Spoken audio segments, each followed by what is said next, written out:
Hey, internets! It's D&D night again. Oh, nice! Thank you for the additional sub there, Andrew. That's wonderful. So, welcome to the Wily Hobbit Twitch channel. Man, that is. Can you all hear that incredible sound that goes off when a sub comes in? Or am I just the only one because I got headphones on? That's pretty powerful. At any rate, thanks for the sub and welcome everybody. We're going to play some 5th edition Forgotten Realms Dungeons and Dragons. This is episode 3. Mysteries in the Dalelands. So glad to have everybody here. After a while, after we get some folks in chat, we're going to kick off a little giveaway. We managed to pull together 101 followers of the channel. So to thank the followers and subs, we're going to do a little dice gift certificate giveaway. So pretty cool there. All right, so let's get into some information here. Why don't we go around and introduce ourselves? Again, I'm Wily Hobbit, and I'm your host, and I'll be doing some dungeon mastering this evening. We'll go around. We'll start with ladies first. Paige Calavera, tell us about you and your character. Hi, I'm Paige. You can find me most places. I think on Twitter now I am Keelan Cutie Pie. I think that's what I changed myself to. And today I'm going to be playing Calavera, the Fire Genasi Grave Cleric. Ooh. Nice. Fire and death. That can only end well. Very good. All right. Thank you, Paige. She's just having a good time. Just taking it all in. That's awesome. All right. Let's keep going around the horn. Let's go right below you to Rue. Andrew, tell us a bit about yourself. Hey y'all, I'm Andrew, aka Fellowship of the Tables, aka Bay of Gifts in some circles. I'm playing Rue Shahar tonight, the human merchant who mysteriously has sneak attack damage for some reason. How did that happen?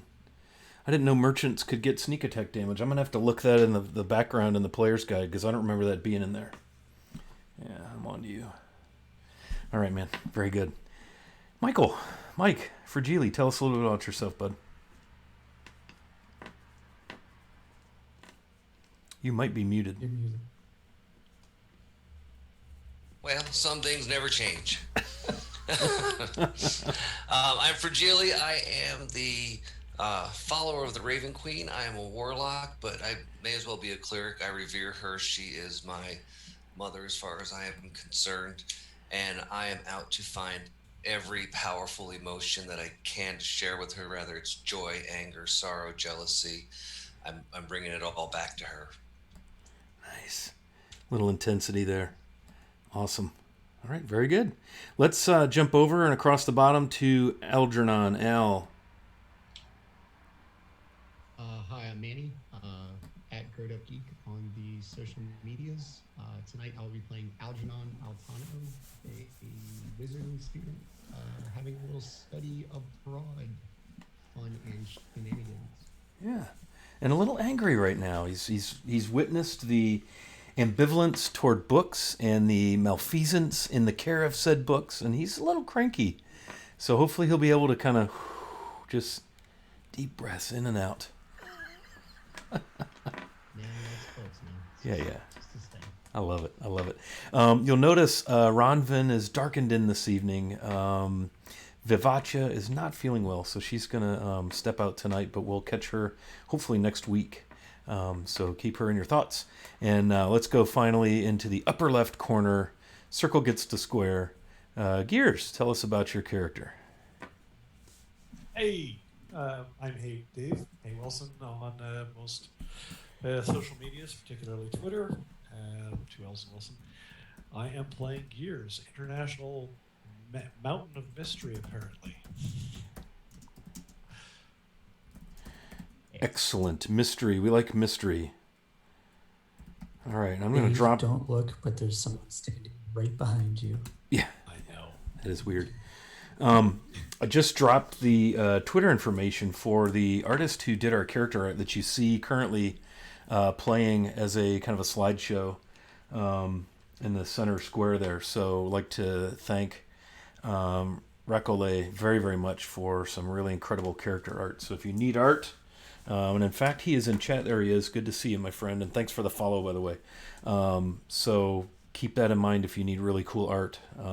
Although that one, I noticed the one of Rue he drew, you can't see Rue's face. I thought that was, like, did you not tell him that was a thing, Rue? Like that paper was blocking your face? You're better off that way. Nice. All right, very good. His face looks too much like mine, so you're better off not seeing that. Feeling that, buddy. Yeah, feeling that. All right, Andrew, I think you were going to give us a little bit of a recap because it's been a couple weeks since we played. Your DM has a scheduling conflict on occasional Mondays, and I had forgotten all about it, so that was my bad. But tell us what we did last time. DM has a life. Just a minimal. What? Go ahead. Oh, you don't want me to read these No. 800 words?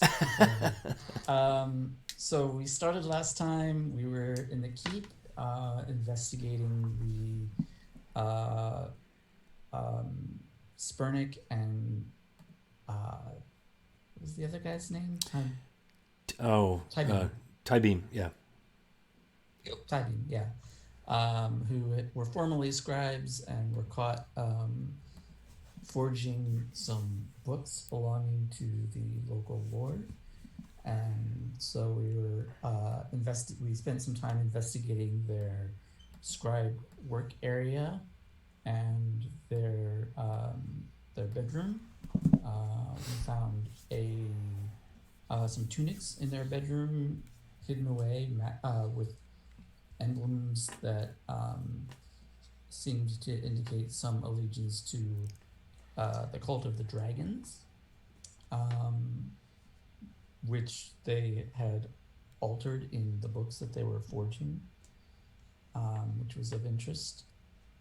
We then went to the Red Rock Tavern, where we heard that they had frequented, and so we went there and spoke to the owner, learning that they occasionally met with a scruffy, human-looking man, and left behind a paper which turned out to be a list of gear fit for mountaineering and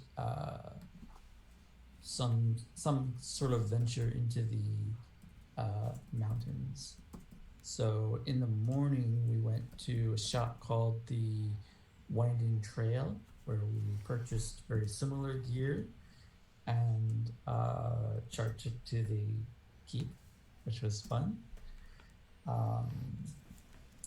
We also obtained from them a map indicating where these rapscallions seem to be heading. We went back to the keep and told the chief scribe, we negotiated an arrangement with the chief scribe so that we actually get paid at the end of all this. And then basically we headed out with our donkey named Clover carrying all of our gear. We struck off towards the mountains, and that night we were beset upon by 6 wolf spiders, which we took care of with great ease. What are you saying? Great ease. You saying you need tougher combat? I think that's what I heard. Is that what you all heard? Awful. Terrible. I'm sorry. Did you say with great ease? Oh I'm man, a DM myself. I should know better. it's just so scary to me. During watch. That was my fault. So. Trying to DM a party of first level characters, which, by the way, if you didn't realize that or didn't notice it on the overlay or something, it's not on the overlay, is it? Oh, it's in the scrolling art. It is, yeah. Everybody's first level at this point, and probably, they're getting close to leveling up. I'd say within the next, probably before the holidays, we'll get them to second. So it's, it's coming right around the bend there. Yeah, just kidding. All right, so the last bit of excitement that you experienced last session was a little run-in with things that go creepy crawl in the night. Thank you for the tip and the donation. So KY Hawkeye before we get in here, who do you want to donate a D20 reroll to? And thank you very much for that donation. You can give that to yours truly, the Dungeon Master, which I would never do anything untoward with such a gift. Or you can donate that to the party's pool of resources, however you'd like to do that. Just let us know in the chat. So yeah, they're on their way on they guesstimate based on the map and the way things are drawn, maybe 4.5-ish days or so on the road. They're headed to the western foothills of the Dragon Spine Mountains, which run from east to west, north of the Tesh River, north of, I think that's Moonsea, north of Zental Keep. Interesting times indeed. And so it's after your run-in with the spiders. It's late, middle of the night. You all are exhausted. All right, so looks like that went directly to Rue. So Rue, you have, note that, you have a D20 reroll, buddy. So how nice is that? Thank you very much, KY Hawkeye, for that, sir. It's late. You have deceased spiders, some webbing, but all is quiet. It's cloudy still. If you recall, your day was spent kind of in some wet weather as you embarked upon your journey. And you're in pretty much grasslands, small hillocks, not corpses of trees, copses of trees. Yeah. So what would you all like to do? We're into probably second watch by now. I would like to go back to sleep, please. Agreed. Yeah. I am very worn out and in a lot of pain. Okay. That was Well, I think not before fun. we rest, maybe I can make you feel a little less. It'll be okay. Once I go to sleep, I'll feel better. It's happened before. Like, you don't need to worry about that. But I would just very much like to. Oh. Well, I am going to walk over to Calavera, and I'm going to put my hand on her shoulder and funnel a little bit of the Raven Queen's might into her and give her back a hit point. Thank you. All I can do. Need all the help we can get. It is enough to bump me over half health. Right. Yeah, and so maybe you feel this warm energy kind of wash through your body, Calavera, and maybe it helps you relax a little bit and feel a little less pain as you go to sleep. Thank you. Thank you very much. I will go over and approach Gears, who handily took out several of the creatures by himself. And I just... You're really tall, right, Dave? You're muted. They are well over 6 foot tall, yes. Yeah. I will reach a hand up and put it on his shoulder and just say, I'm glad you're on our side, big guy.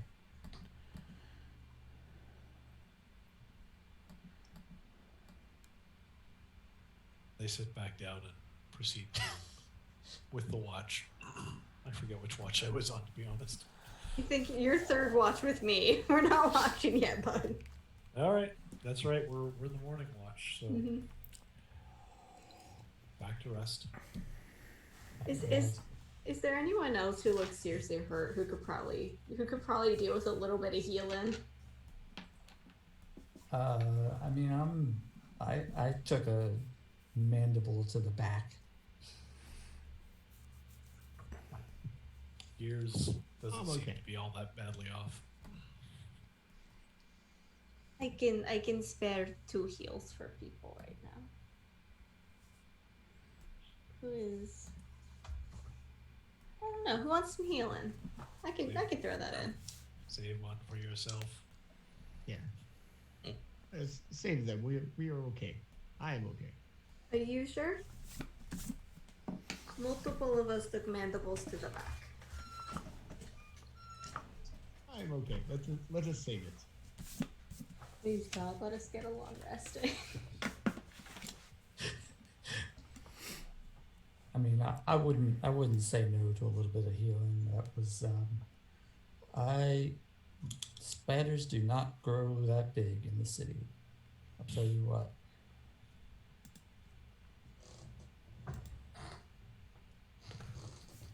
Yeah, Calavera will go over, and she'll just kind of reach out. She'll like right where she's like, "Is it okay if this works through touch? Is it okay?" Certainly, yes. And she's going to do a first level cure wounds. Do you have a holy symbol that you use when you do this? So she doesn't take any holy symbol, like she isn't holding on to one at all, like actively. But as she reaches out and she channels this energy into you, there's kind of this like glimmer of light that you're not expecting, because it's still very dark out. And you glance down, you see that she has a medallion that's maybe that large or so, that is shaped and looks like some kind of flower of some sort that is hanging on her belt. And that is a first level cure wound, so that is 1d8.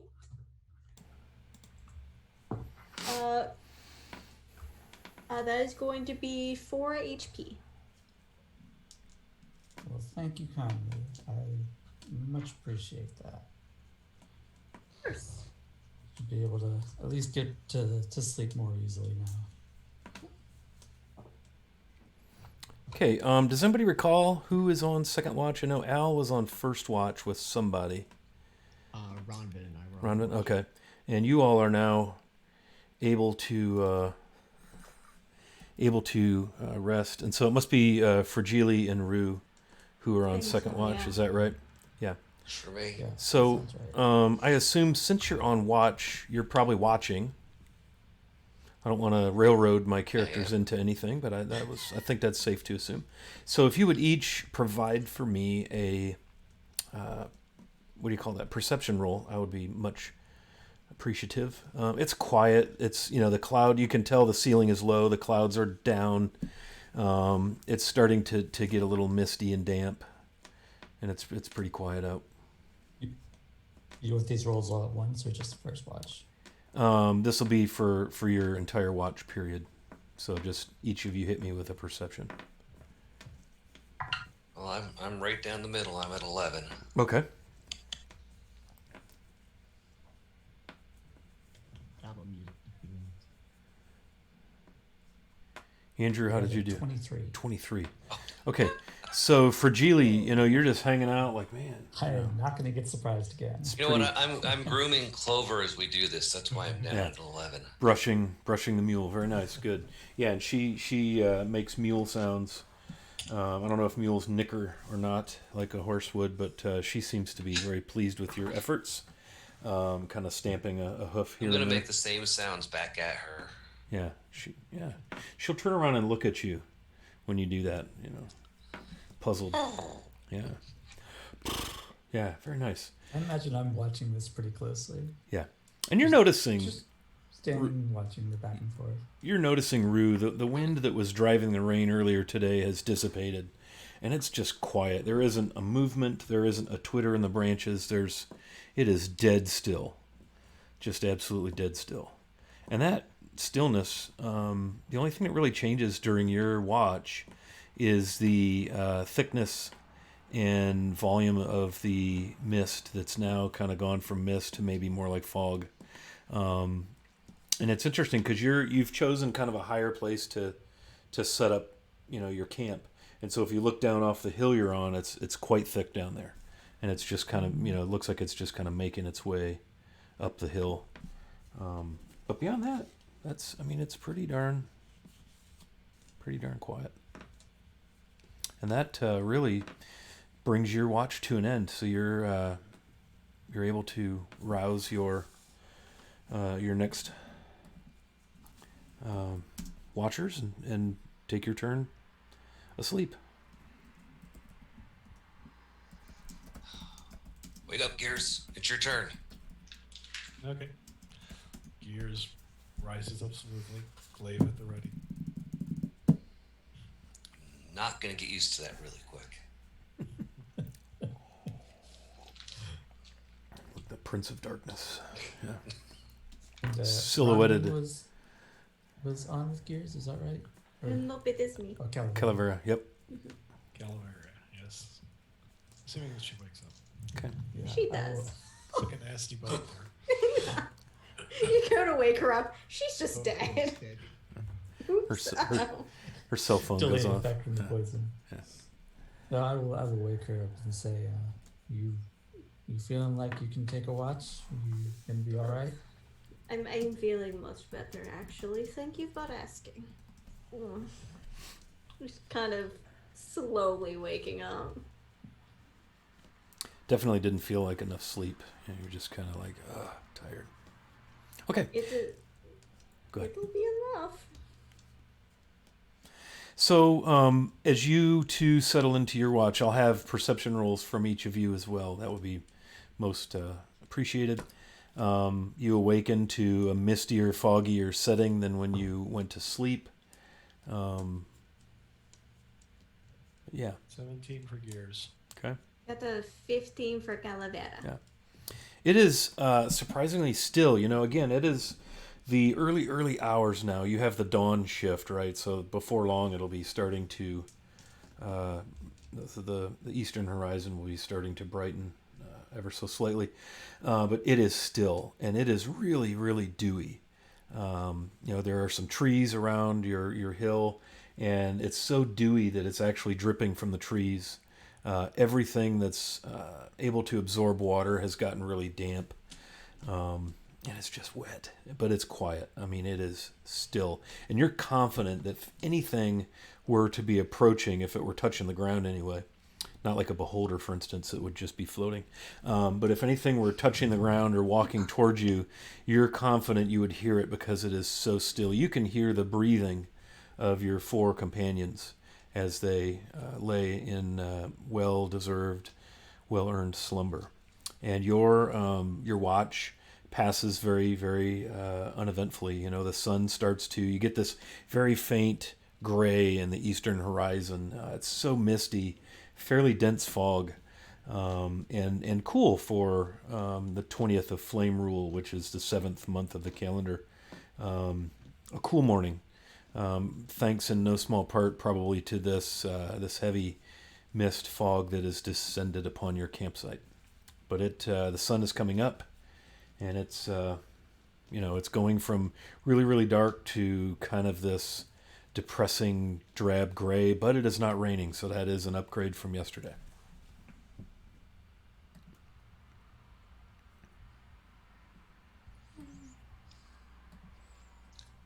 Get up, make sure that Clover has some food,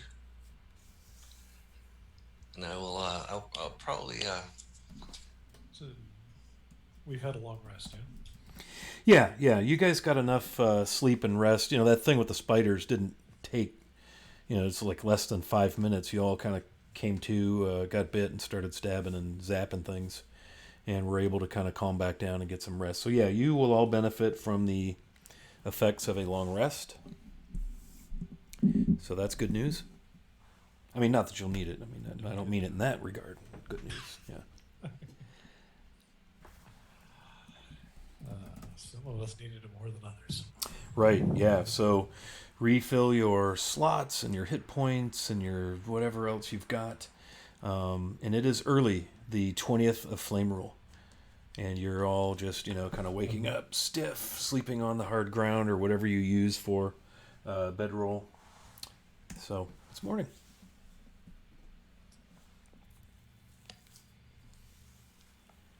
I will, once I'm kind of up, I'm going to step away from camp a little ways, like not out of view, but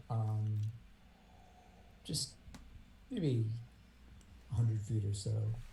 Okay. And I will try to find a relatively dry area, maybe a rock or something that doesn't have dew on it. Mm-hmm. And I'm going to take off the cape that I have and kind of hold the brass fasteners in my hand and kind of sit on the rock, faced away from the group for a few minutes. And in my head, I'm just going to say, okay, look.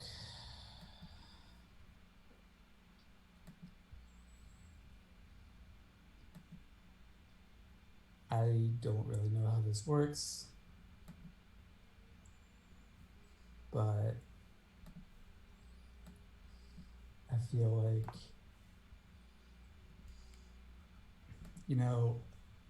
just watch over us. I would like to get back to Dagger Falls in one piece. I feel like you kind of owe me that much. Virgilia's gonna look around and try to figure out who he's talking to. I'm saying this is in my head. Ah, okay. Okay. Roll me a percentile.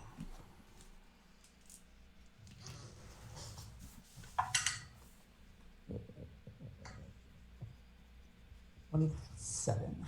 Okay. Thank you. I'll just sit there for a minute and then I will head back to camp and I will pull out some cupcakes and hand them out to anyone who would like one for breakfast. Nice. You noticed that when you did get out there 100 feet out, it was hard to make out much about. Like, you could tell there were shadows moving over where the camp is, but you couldn't tell which one was who unless it was Gears being the tallest by a long shot. But it is foggy and damp, and because of that, it feels like you're in a, like in a like a sound booth almost. It's so dead, sound wise.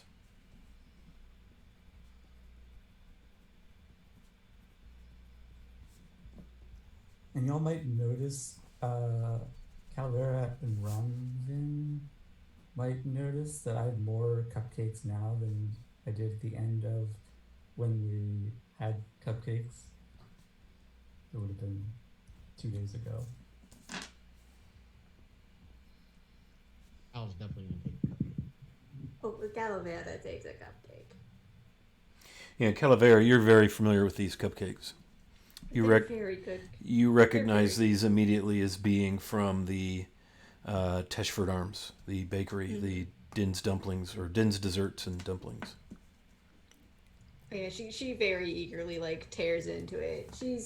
She took time during her shift to put herself back into place after everything that happened. So she's managed to brush her hair back back over the one eye like it usually sits, and she looks more composed than she did in the middle of the night, which is very nice.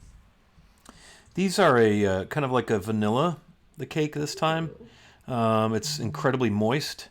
It's light. So, because sometimes when you get a very moist cupcake, it's dense and heavy, and this isn't that at all. It's light and moist. And the frosting is it's almost like whipped. It's not like heavy cream cheese, and it's not like super sweet out of a can that's almost granular, like you can crunch the sugar, right? It's this really light whipped frosting that's, it's like, how does she do that? Kind of good, yeah. Oh, It's like no, a minty citrus frosting. Yeah. I forgot about your food descriptions. Oh no. Yeah, you got to remember to eat before my games. Yeah. I did. Didn't matter, huh? We'll wave one under Gears' chin. Would you like one? You're- You did again. They're absolutely stock still, unmoving. I'll take that as a no. For Geely? Sure. I see Calavera over there just going crazy over this thing, so I may as well see what it's all about. Oh, They are absolutely divine. They are quite good. Yeah. And like Al, for sure, you've never had a confection like this. It's just not a thing that you've experienced where you've come from, your region of the world. Nothing against your region of the world, but they don't have Din's delightful mint vanilla cupcakes. Yeah, so I'm going to check Uncle over again, and then I'm going to reach into my pouch, and I'm going to pull out a rolled up piece of paper, and I'm going to go tack it up onto a tree with a couple of pittons. And I'm going to turn around and I'm going to start practicing throwing my daggers, just kind of loosening up. And I'll probably be singing a little ditty as I go, probably something about how Corlan and Loth used to be in love, and um, kind of talking about how Corlan just feels spited because Loth always outthinks him. Just totally making absolutely no sense. And when I'm done, I'll go grab the poster, I'll roll it back up really tight and stick it back in my bag. Is there any imagery And, or text on this roll of paper for Chile? Yeah, actually, it is the wanted poster of Spurnick. Ah, okay, nice, Perfect. nice touch. So I'm just practicing. I know who I'm going after. So I'm keeping my focus. Nice, I like it. All right. Anybody else doing anything in particular as you're rising to greet the day? I was just eating this cupcake and just kind of flipping through his spell book with a lot of pages in it, but only a few of them are actually filled out. So right. Anybody looking at it would have seen that a lot of the pages in it are blank. Classic first level spell book, right? Yeah. Early in the career. Good deal. Calavera, anything that you're doing this morning besides nomming down cupcakes?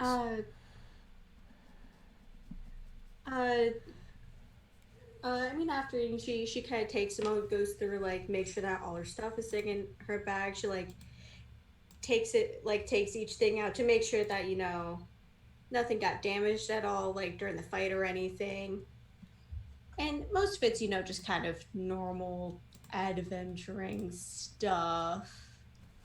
Yeah. She's actually managed to have a single change of clothing in there, which, that's nice. She didn't have that before she got to Dagger Falls. She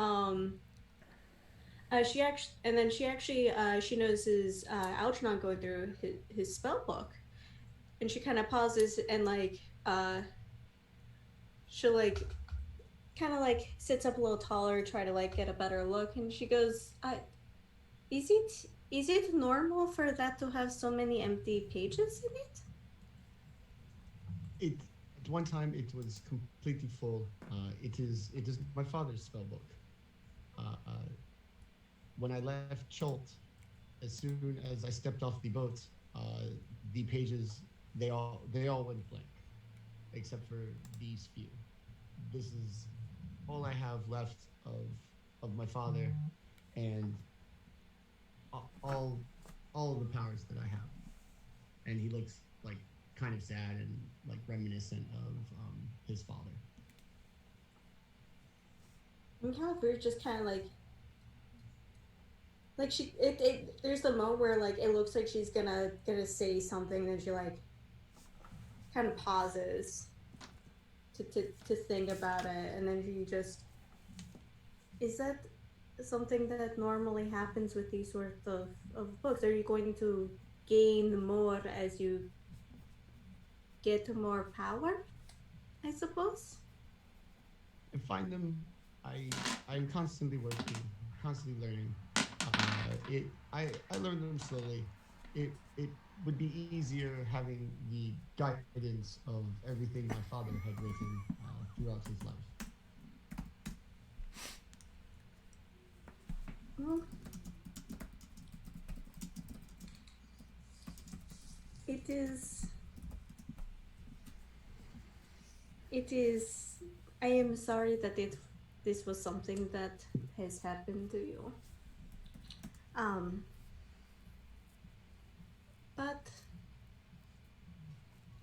and she takes a moment. You can see she's kind of weighing things in her head, as I myself am weighing things in my head to figure out how she's. Um,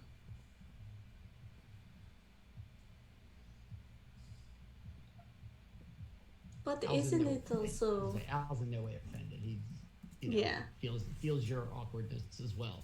It's, however, it is good to have known something while it was around, and you even have a record to keep with you. I hope it all comes back one day. It likely will. That's his hope. And she just kind of nods, hesitates again, then she just kind of shakes off whatever she was gonna say and goes back to her own bag and checking through all of her belongings. Okay. Gears. Anything else? Or anything you're doing? Yeah, so Gears is standing there, as stock still as a statue, apparently unmoving or unconsidering of anything. What they're thinking right now is that this is an unusual situation for them to be in. They're regarding everyone around them, and Ronvin in particular, and weighing what one does weigh as risk versus reward of companionship and being around others, which is and has been for a while deeply unusual for them.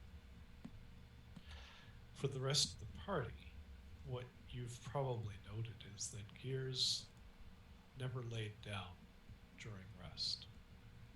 They only sat very still until action was called.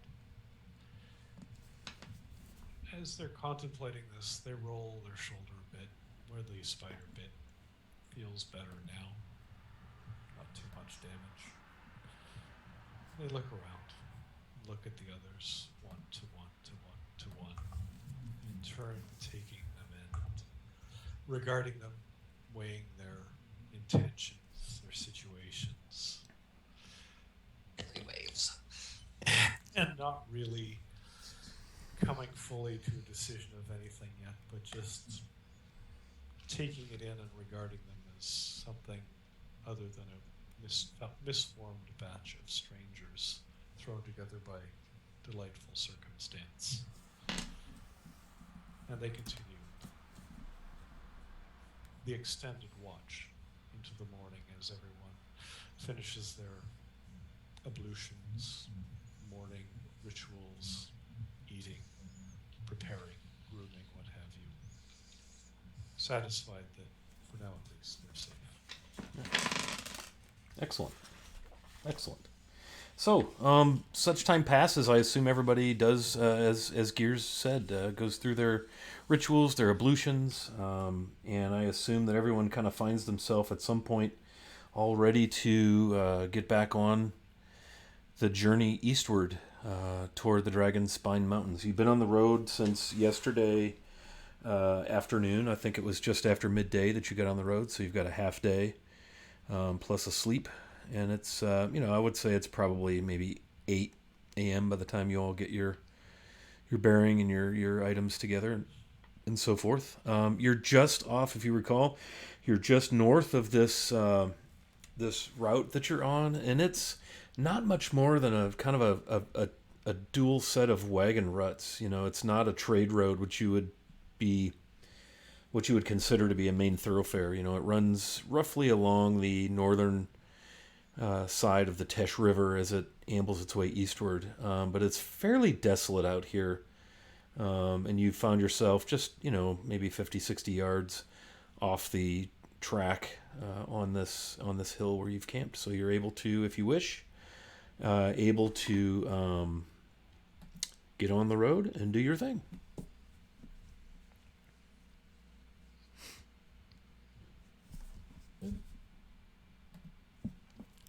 I mean, yeah, I can't think of why not. Is Clover ready for us to go traveling? Stomp, stomp. Yep. She's been stamping a bit, maybe a little restless to get, moving again.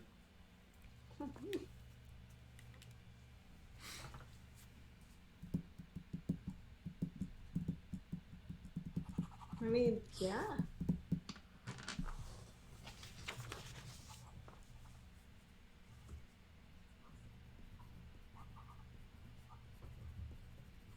They say that we should probably start heading out before it starts. The more time that we aren't traveling, the further away people get, sort of feel. Yep. Yeah, hopefully the sun will burn off some of this fog so we can actually see more than 2 feet in front of us.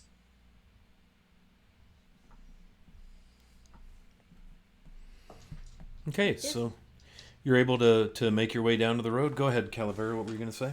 Oh, she was just gonna comment on the fog. Yeah. She said it is rather heavy. Is it normally like this around here? I imagine we all kind of look at each other. I don't know. Ooh. Yeah, it's kind of like not from here, so Yeah. I'm gonna say no. Ronman's probably the closest to being from around here of any of us.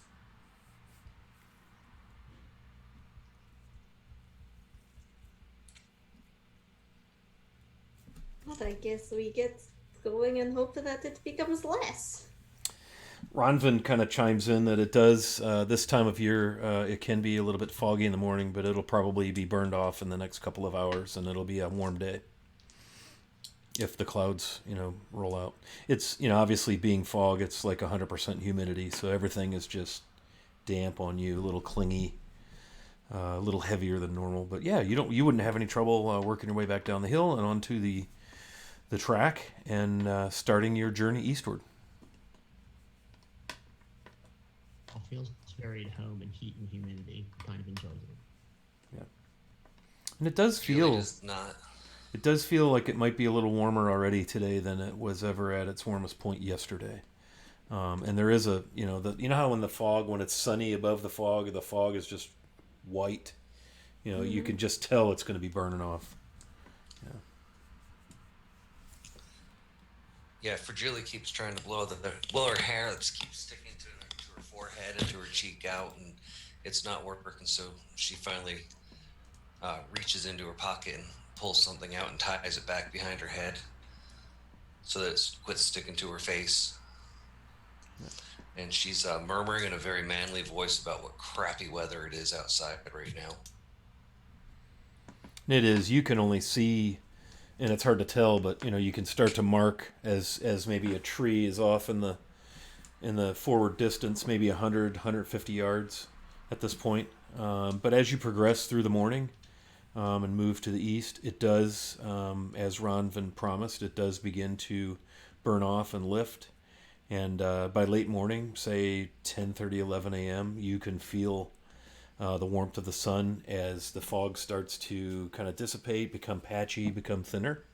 And you can feel everything is kind of almost absorbing. You can almost feel nature absorbing the warmth of the sun. It's been a couple of days since you've seen the sun, and it feels real good. If you like the sun. As we're walking, I would like to fall in beside Calavera. So you're a healer, right? Yes. How does that work? How do you where do you get your healing abilities from? Well, it's sort of, it's a little. Well, when I first figured it out, what had ended up happening, and you can tell she's kind of like thinking this through a lot. I well, I had a book that I had been given, and some of it had some information in it about. Some of it I didn't quite understand, but some of it I looked through and I realized was about fixing people, like the actual medicine sort of thing about it and the physical stuff, and I realized that it made a lot of sense. And so sometimes I use that to fix people up when I use the bandages and everything, which is, I'm not sure if I would say that it is easier, but once I realized I could do that, then there would be times sometimes that I would find that someone was hurt in a way, and I would think, well, I'm not quite sure how to heal that with the bandages and everything. And well, there is. Okay, so you know how there is the place in town that is Lathander's temple, and how Lathander is a god. Mm-hmm. And she kind of like lowers her voice. I think I have something similar like that.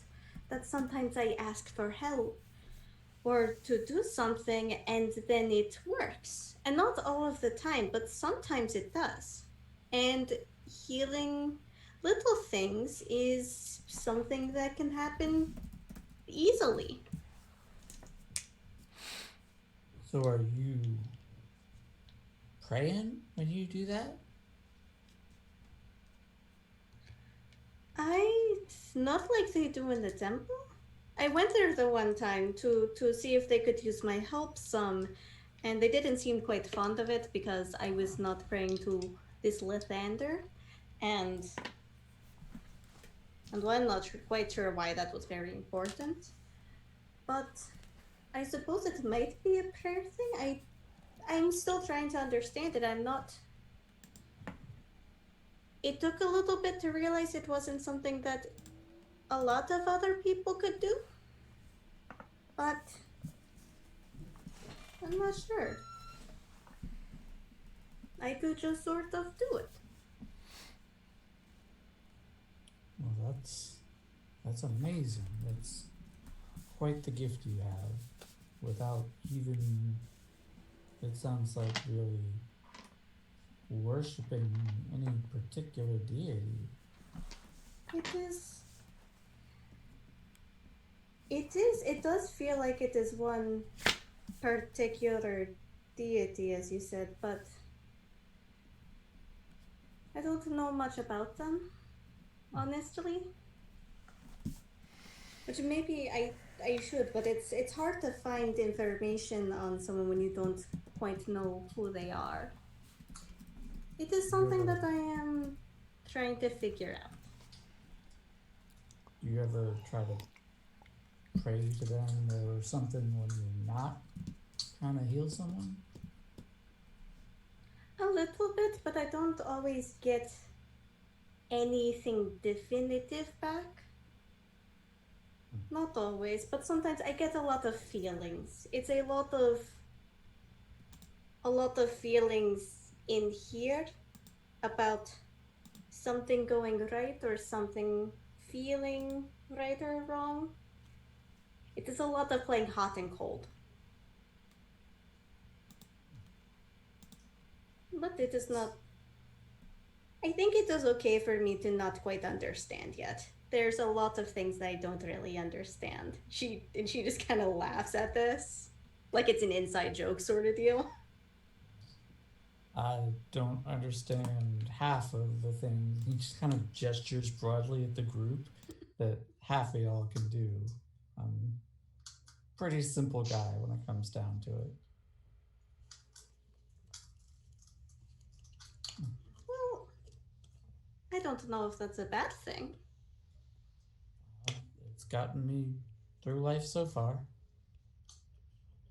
I mean, even the simple things are beautiful if you take the time to look at them. I imagine that's true. And she just kind of smiles and nods. Maybe I, I should try asking more, but I don't know. I think it's okay knowing things as it comes and learning as it happens. And maybe the more that I understand, the more I will be able to do. I'm not quite sure. You do you. I was just curious. Just making conversation.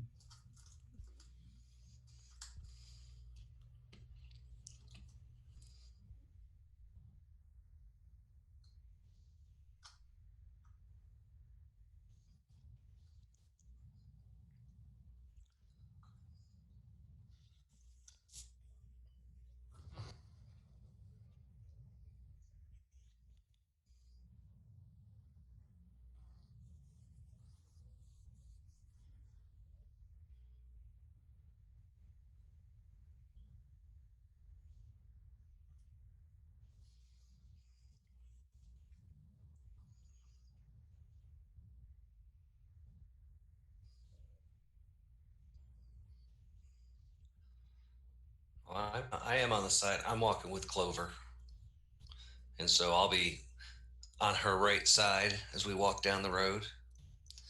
Um, and so I'll be paying attention to the right side mostly. I probably won't even pay attention at all to what's going on to the left. Gears will be up front. I was going to say is up front watching what's coming, so they're at the lead, as perceptive as they can be, however much that is. All right, so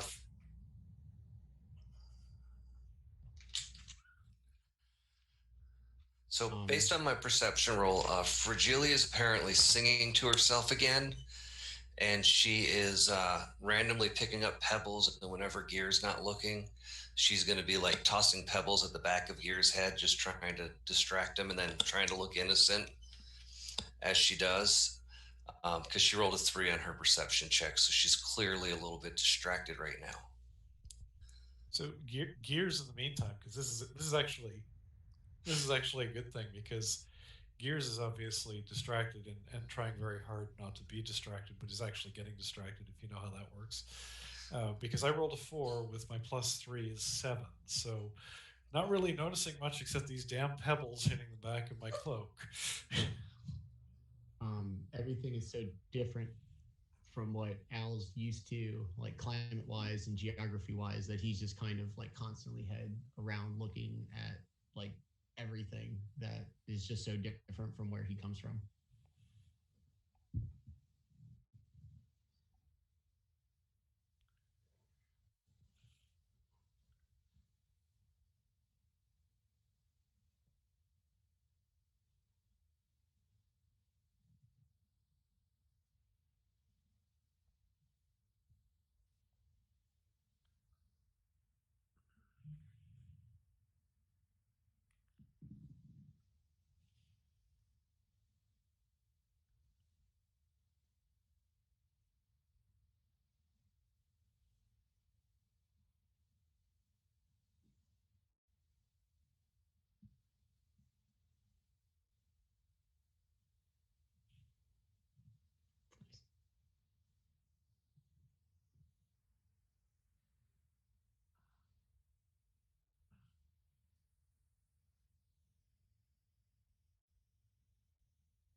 Yeah, Al's just mesmerized by anything that's not like the jungle or just regular trees, just anything that's not like a dense jungle kind of tropical thing. Al's completely mesmerized. Every little bird, every little whatever, just catches his attention. No giant lizards jumping out trying to eat you. Yeah. Dinosaurs, Yeah. sprites that throw things at you. Yeah, none of that.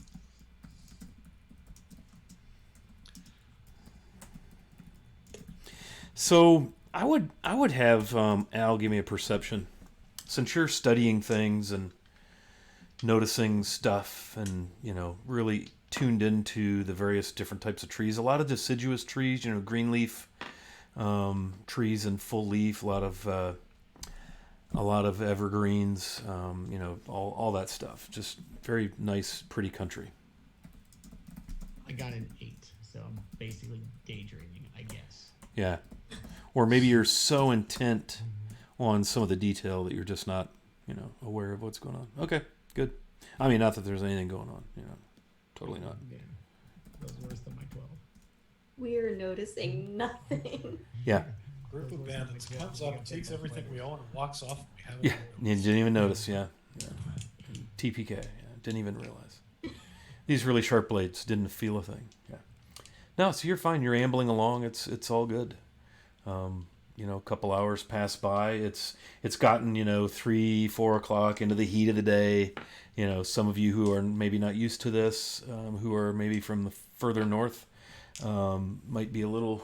It's upper 80s, pretty toasty, and this whole air mass that you had has moved off and it's dry now. I mean, it is just hot summer day, not real humid. I don't know when your evening meal time is, but it's probably about 4 in the afternoon. So How much daylight's left? well, we're approaching midsummer, so probably 6 hours. So you could push on for a couple more hours at least. 4. Fair amount of. I'll be sure to look for a place to water clover if I can along the way, Okay. and I'll make my best attempt to either be partially in her shadow or in Gear's shadow, so I can keep the sun off me. Okay. Yeah, Gears. So you get Throws a pretty big shadow. you get the distinct impression that's almost like somebody's stalking you, and if you ever turn around, you just notice Fragile is just trying to stay in the shadow that you cast. So she's not actually stalking you, but it does feel kind of weird. You're like, what the heck is she doing? With my personal umbrella. Yeah, Fragile, there's a couple of places where you pass a small little waterway that's winding its way down to the river. So watering the mule, filling water skins would not be difficult at all. Yeah.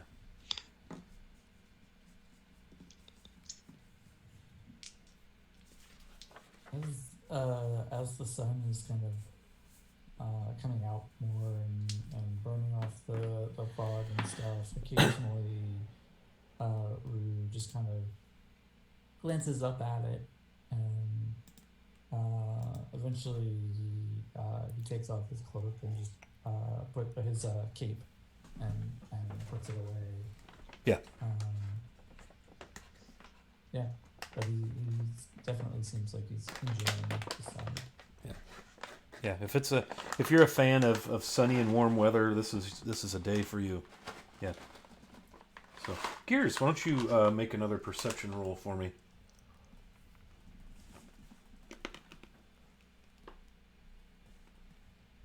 Well, that's just terrible. 6 total. Nice. Good. Yep, nothing to see here. I feel pretty safe. Nothing going on. You feel incredibly safe. It's just a quiet, uneventful afternoon. Yeah, probably as it starts, once it does start, winding down stuff, Calavera's gonna have an eye out for like any place that, would be safe enough for us to stop and eat or stop for the night or anything. Like, see if anything catches her eye. Okay. Yeah, so we'll say it's been another couple of hours. You're probably 6:30. The sun is past its peak in the sky, but it's still pretty darn daylight out because, again, summertime, it's not going to get dark until 10 or later. But go ahead and make a perception roll, Calavera. Okay. No. Oh, That's a nat one. oh no. Oh no. I thought I got rid of all my bad rolls. Nice. You see a forest fire and decide this would be a good place to stay. Yeah. Hey, I love that. That's great. Yeah. Yeah, you would. Are You you would. saying that none of you can sit in a fire? Nice. Anybody else care to take a As a matter swing of at fact- perception? Go ahead. As a matter of a question there, Scott, did you notice any way stops along the way, like commonly used points that travelers might take to rest at?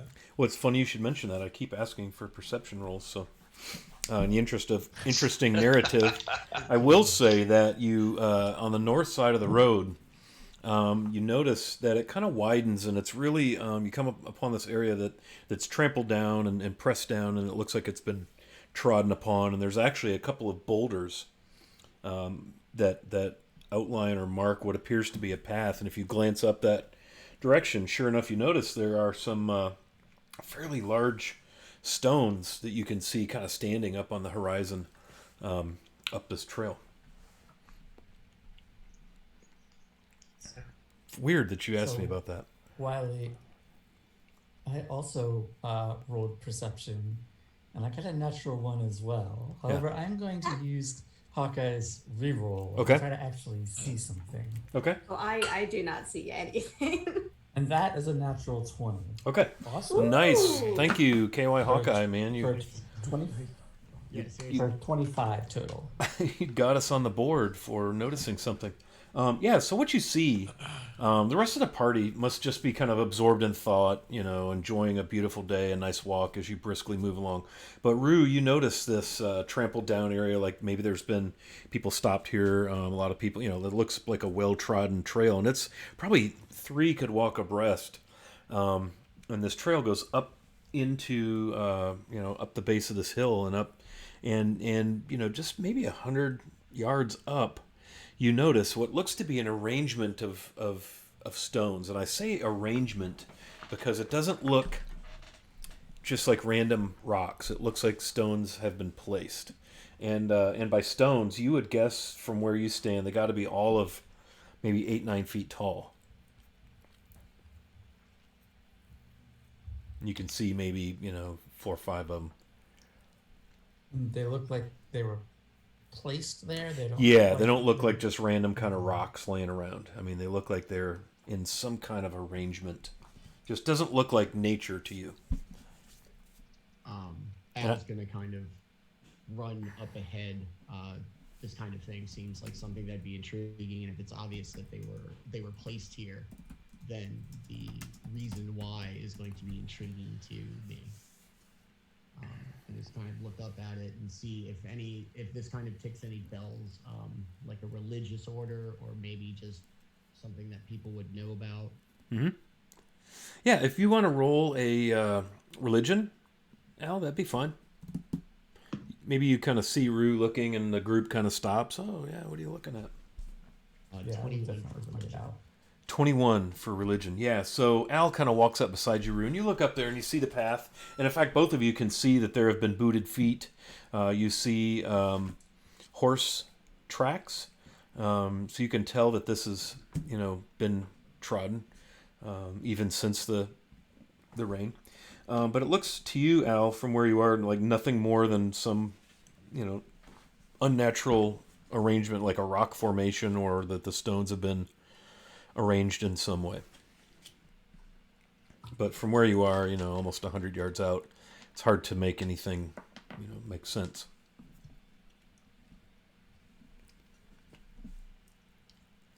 I want to.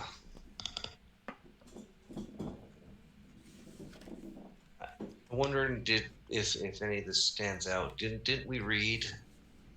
Didn't they tell us that one of the books was about a circle of standing stones? Mm-hmm.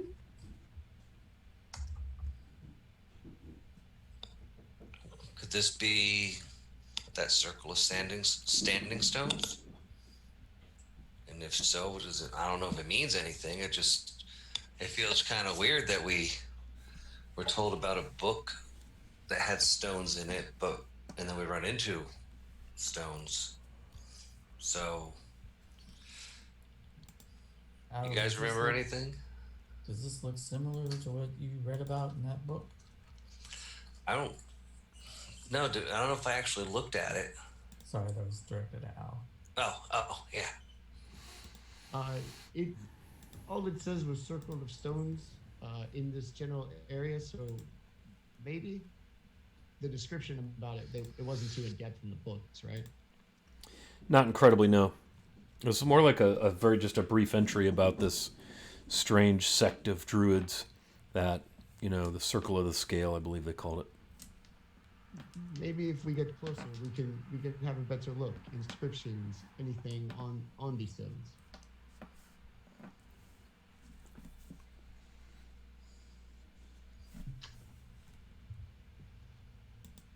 And so Al's not going to run off because he's a squishy wizard. But if anyone wants to go up and get closer, they'll go with you. I will go along with Al. I am curious about these stones. I am too. I'll even hold Al's hand to make him feel better. Nice. That's Ah, comforting. very nice. Yeah. Can you sing to me? Oh, what would you like to hear?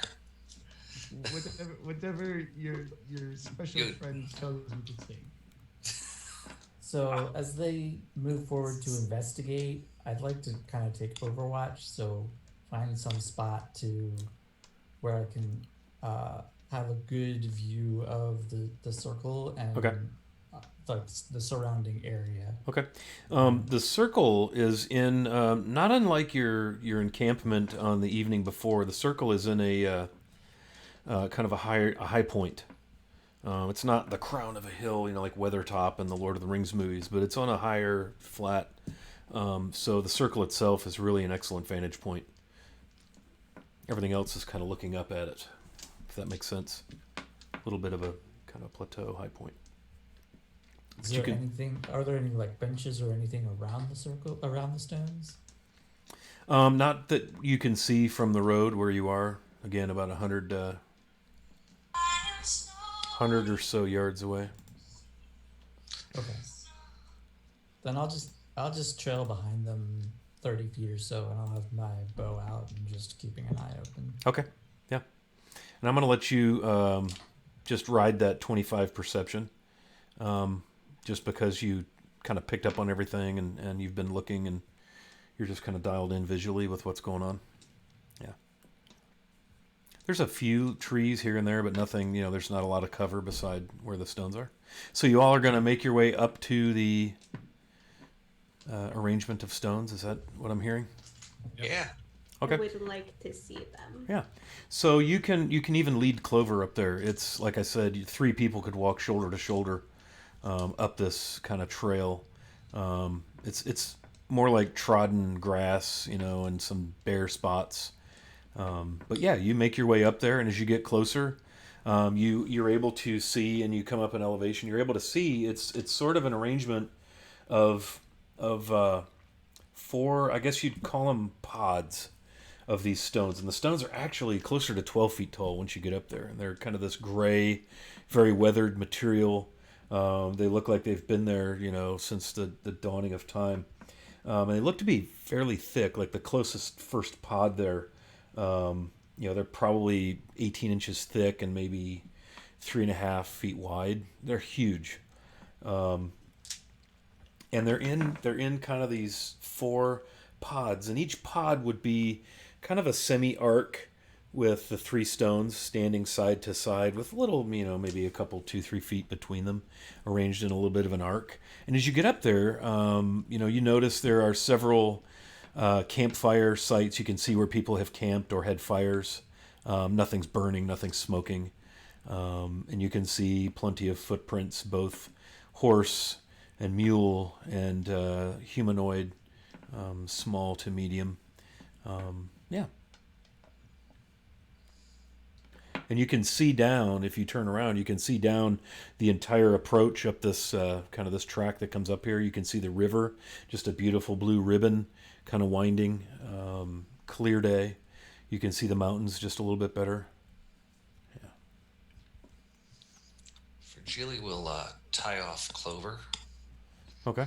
and she is going to her mood's going to change a little bit, and she's going to go up to the stones, and she's going to be running her hands over the stones, feeling for etchings, just Yeah. almost looking like she's looking for something in particular, but she's really just getting a feel and a vibe for what these are because they look old, and she feels like they must have a really good story behind them. Yeah, yeah. And so she's trying to see if she can feel any kind of a story or perceive anything about them as she goes. Yeah, so this closest pod, if you will, actually has a couple of rocks inside the arc, almost as if you could sit and face the pod or sit and face out.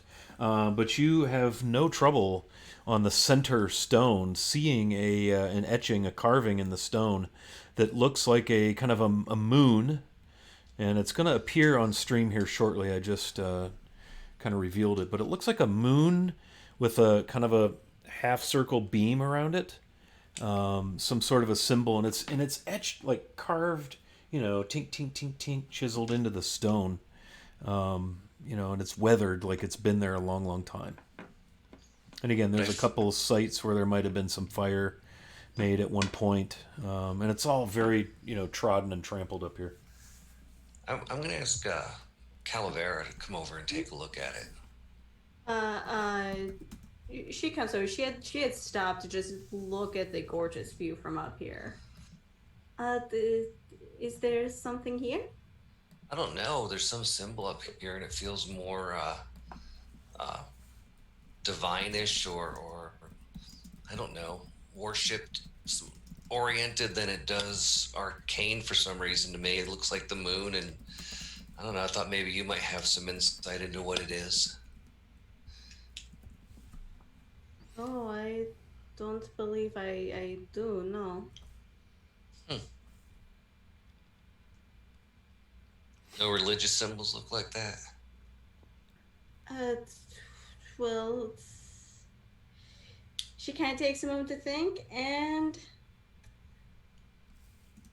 I would not really. And yeah, I'm gonna think I can try rolling religion to see if she recognizes it. Mm-hmm. Yeah, I think you have a message as well. Yeah. And that is going to be a 16. Okay. It seems like, you search your memories, dark corners, recesses, and you watch as she really kind of closes her eyes and focuses, and she kind of goes away mentally for a few seconds as she goes deep inside, and it feels to you like maybe you've seen this, and it's maybe elvish. It's a symbol that might be important to elves, but you're not entirely sure. You're gonna guess that it's some kind of holy symbol or meaningful symbol, to elves. Okay, and then after the moment passes, like her eye opens and she blinks a couple times to get back in focus. She goes, I think it is elvish. I think. I'm not. Moon? Well, the moon is not for just the elves, but that is all that I can. And she just kind of shrugs. Looks a little confused with herself.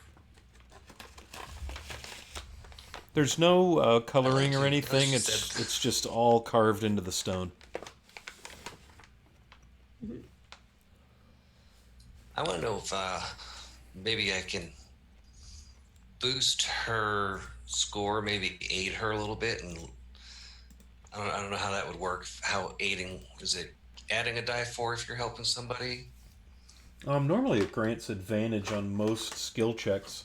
Why don't you role play that for me, for Geely? Like, talk her through it a little bit. I feel like Elvin, I don't know. The moon, elves, Corlon had something to do with the moon. Like I thought Sahai, Corlon? Sahai, so you know the saloon. I don't know all their names, but I know that there's a link to one of their deities.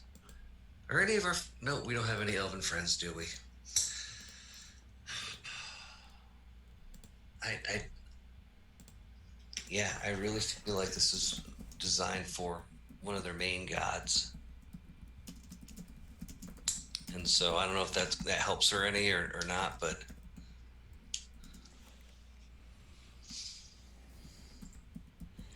Um, yeah, you feel like you're close. You're like, ooh, man, I know this.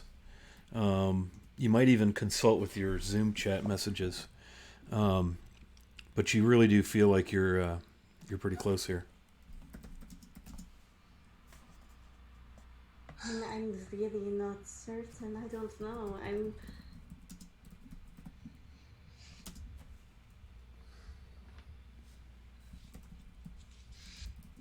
okay.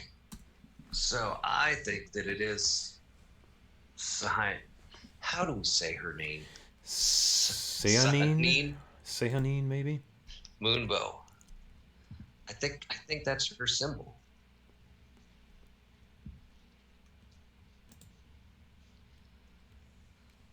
You would probably know better than I would. Yeah, but now I don't know what it means. I'm gonna go check out some of these other rocks and see if maybe there's some more clues. Okay. So if you go to the next closest, go ahead, Al. What? Just now that we're up close, he's going to basically try to study everything about these, like how they're placed, the way they're facing east west, that kind of thing, and see if he can deduce anything about their purpose, or if they are reminiscent of like any kind of group that does this like on the regular. Yeah. Al, give me a little insight into your background as far as the things you've studied in your wizardry divination studies. What kind of things would you know when it comes, related to this? Anything, uh, basically anything to do with dragons, mind flayers, um, and then just kind of divination, magic in general are going to be his main focuses. Okay. When Fragile, when she mentions Moonbow, the elven, you click, that's an elven deity. Sihanin Moonbow. And that deity, one of her domains, if you will, is of divination. And also travel and dreams. So again, it looks like a little homage, a little, site where people who might call upon her or be comforted by her might, again, it looks like there's been a couple of campfires there, little rock, stone fire rings, that sort of thing with burned remnants. And in fact, those campfire remnants are all over up here as far as that goes. This one happens to be facing the road. It's the first pod you come to. Fragile, you were going to go to the next one. You've basically got them. There's four of them up there, and they're kind of I guess they're kind of in the cardinal directions, north, south, east, and west, as far as how they're facing. Generally speaking, if you're going to go and inspect and look at degrees of alignment and so forth, you're going to find that it's not perfect. If you go to that point. But generally speaking, there's the first one you come to, and then there's one to the right facing kind of to the right, one to the left facing kind of the left, and then you see the back of a pod kind of facing the north. Which one would you like to go to, for Julie? North. Okay. Which one was I at? South, north, south, east, or west? You were at the one facing the road, which would be south of your position. Then I'll go to the west. Okay. So you go to the west. And upon that, you see again a similar arrangement, sort of the semicircle arc. And upon that, you see carved into the stone another symbol of sorts. Where am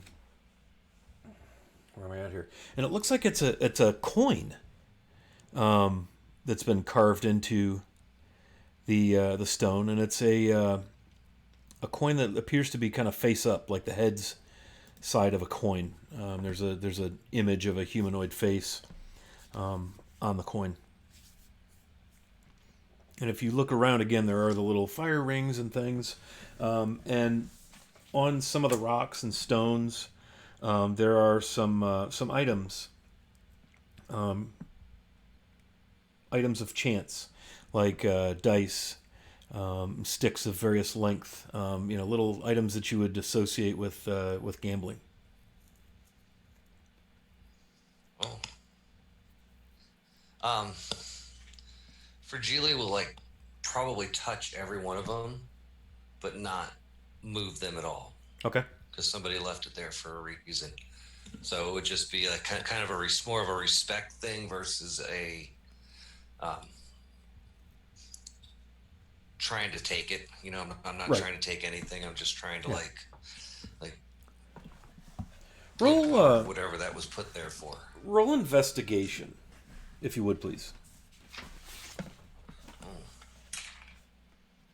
Oh, it's a 16 on the die. Oh, +4, that's a 20.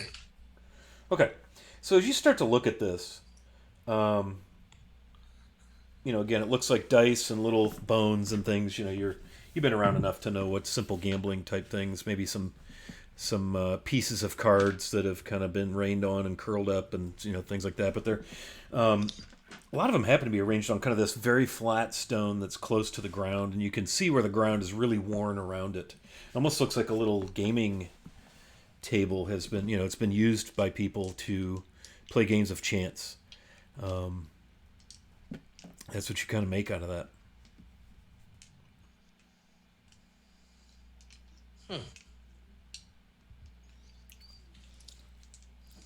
So we got dreams, we got chance. What are the chances? I want to make a religion check, see if this coin symbol means anything. Yeah, go ahead. I got a +4. That is a 13.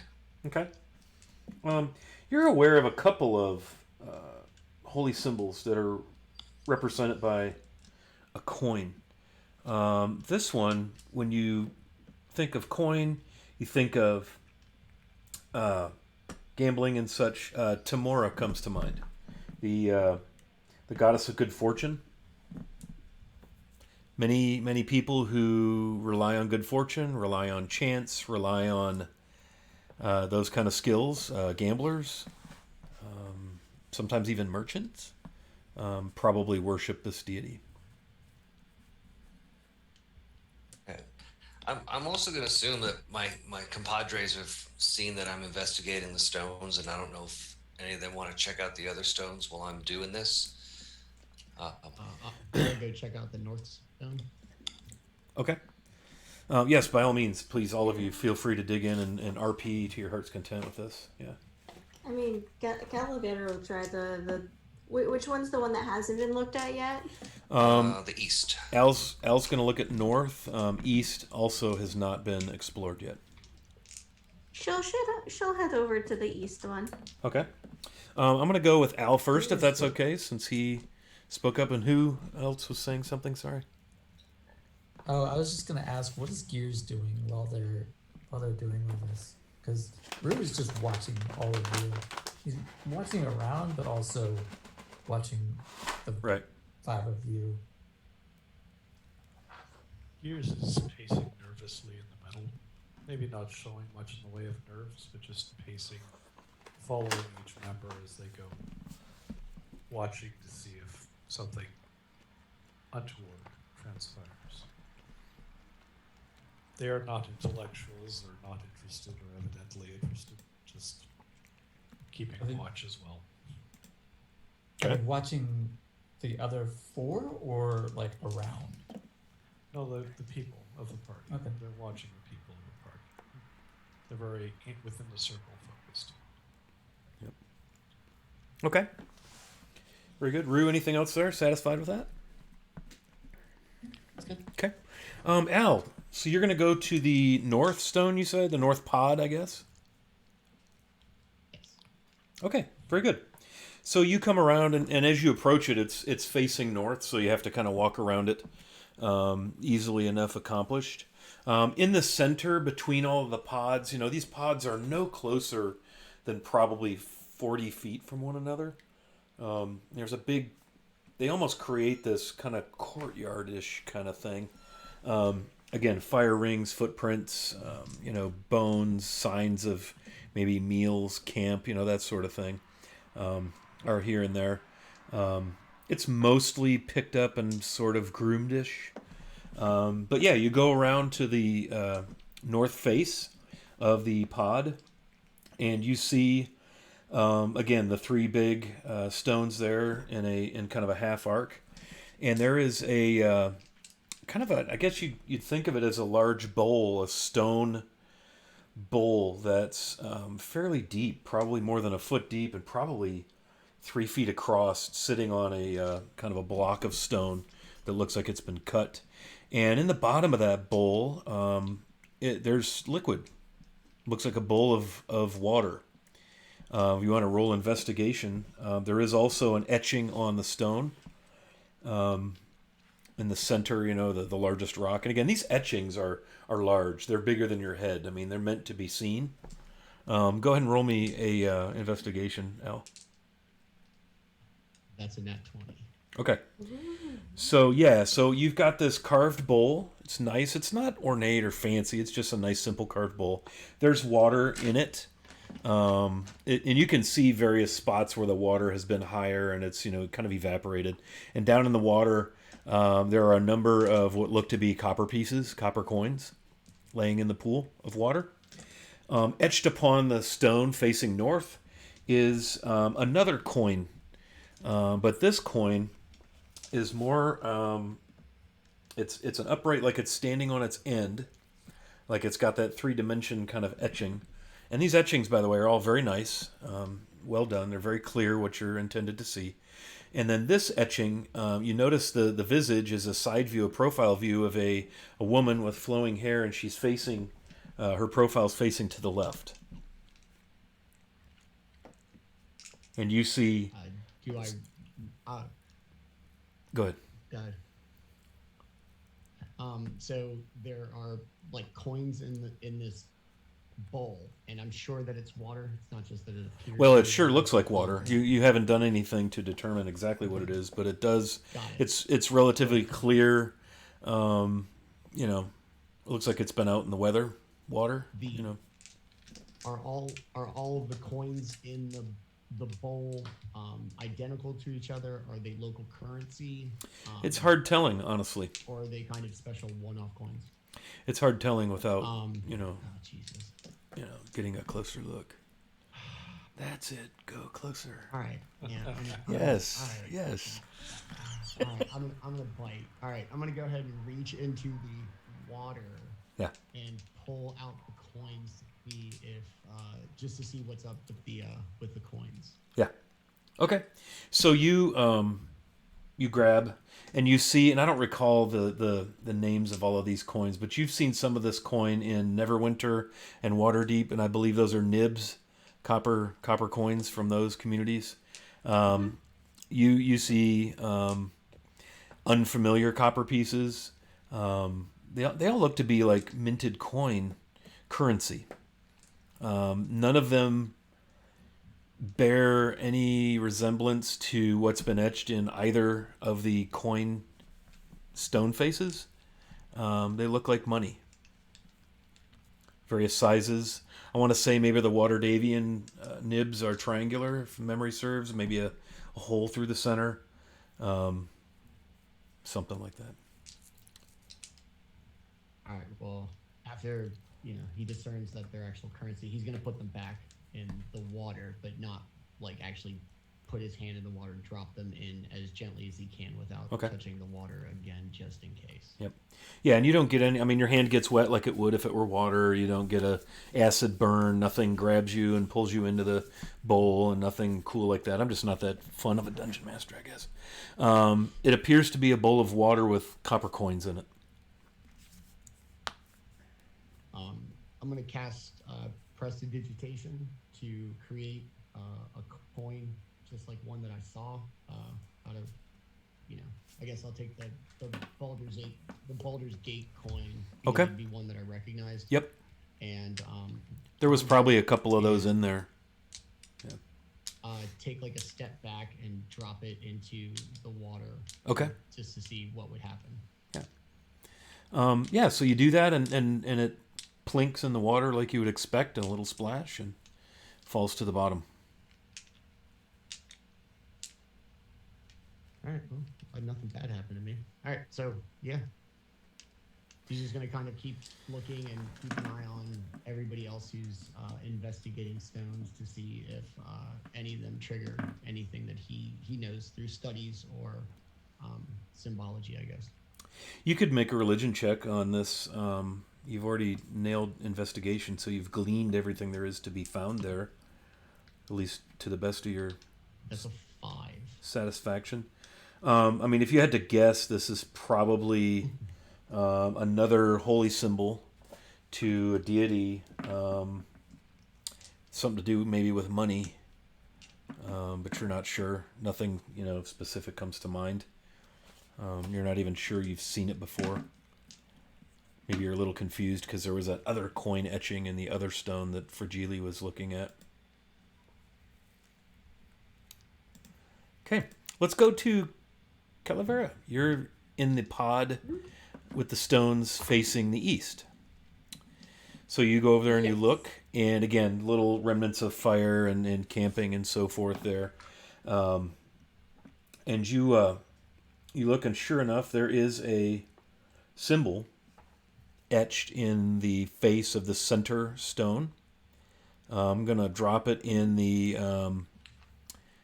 into the center box there, so in just a moment it'll appear on stream and you can see it. But it's that symbol carved into the face of the stone. Can you see that on the stream yet? Ooh. Yeah. I can't. It looks like a serpent or something with dragon's wings. And it's pointing downward toward a disc.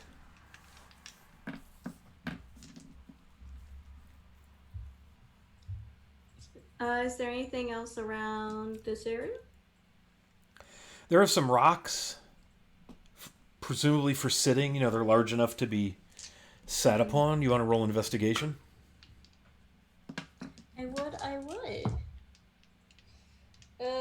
That is an 11. Okay. Yeah. You also notice on the stone face of the rock, you let me hide that and show you what you see scratched upon the stone face. And now that will appear on stream momentarily. It looks like and this, the art you're viewing is very nice looking. This has been scratched onto the stone. So it's a rough scratching of a skull without its bottom jaw. And then from it is like this starburst design. I think what Calavera is gonna do, she's gonna take a moment, like taking a breath, and she's gonna try to reach back into like whatever like she was able to like remember stuff from. She's gonna try to see if she knows what either of these are. Okay. Would that be a religion check? Or something else? Yeah, religion should be fine. Okay. I'm going to use, I believe that I have an inspiration that I can use for a reroll. You do. I want to re-roll that because that wasn't very good. Good. Yeah, and keep track of your inspiration, what you have, and so forth. I rolled the same exact thing, so that is going to be a total of a 6. Okay. Yep.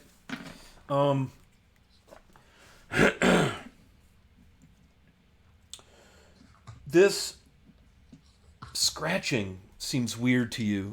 The other thing, you just don't have any idea what that is. Just no clue. But the scratching Yeah. symbol, the one that's, and again, it is not etched, it is not cut in the stone, it's been scratched by somebody. It doesn't give you a really positive feeling, but you're not really sure why or what it is. Yeah, like she's just trying so hard to try to know what this is, and it's just not happening. And she just like eventually just huffs out this really frustrated breath and goes like practically storms off to go like stare at the view again because it's just not happening. Okay. And she's just Yeah. she looks really frustrated about this. Yep. Okay. What are the rest of you? So you saw Algernon go behind the north-facing pod, if you will. You saw Fragile get very involved in the, I guess it was the west-facing. Is that right, Fragile? And then you saw Calavera go to the east side and then kind of, with a frustrated look, kind of almost stomp off, like rolling her eyes, like, jeez. And she goes back to just kind of taking in the view. What would the rest of you like to do that haven't done stuff, or do new things beyond what you've already done? Well, what's the symbol in the middle of our screen right now? That's what was scratched on the face of the center stone that faces east. Let me show you the one that was cut into that stone. I got that one. Okay, that would be this one. Yeah. So, seeing that nothing seems to be lurking around, waiting to jump out at us or anything. Yep. I think we will. With your 25, that's safe, Rue. Yeah, it's called clear. Yep. Yeah, nothing seems to be happening. I'll just kind of come into the circle. Well, what do we have here?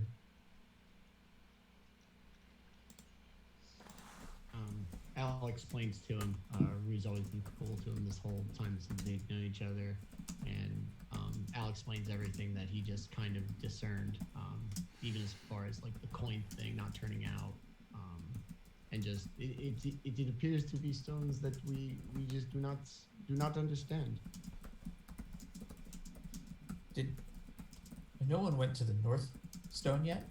Is that right, Wiley? Al was looking at the North Stone. That's where he found the censer, the bowl full of coins in the water. Okay, so all the stones have been looked at. Yeah. Okay. Have you looked at any of them? Or are you just kind of standing there talking with them? At the moment, I'm just kind of trying to get everyone to pool their knowledge. So the north one has the coins. There's and the symbol is a coin with a female facing to the left. The east one had that. Are you going around looking at them, or? I'm trying to get the group to kind of come together and compare notes and brainstorm together what it might be. I will share everything I knew.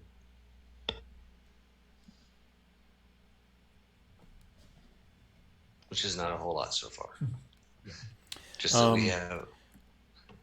Yeah, for Geely, you kind of deduced that was probably Timora, the holy symbol of Timora. Rue, you've heard of Timora. Moon goddess. And then the moon. Yeah. Moonbeam of the elves is on the south facing. The north, Algernon wasn't really sure what it is, right? It's another coin. Would Ronvin be able to recognize any of these? Good question. Yeah, let me pull up her She's a, sheet of characterness she's here a real little quick. more local than some of us. Yeah.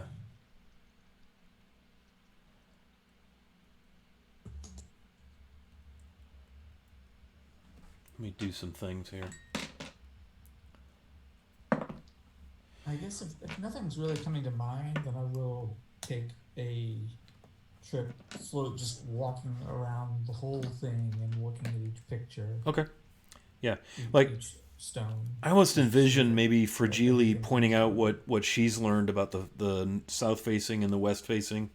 And then I almost picture maybe Al taking you back there and showing you the north facing. Ronvin's back there.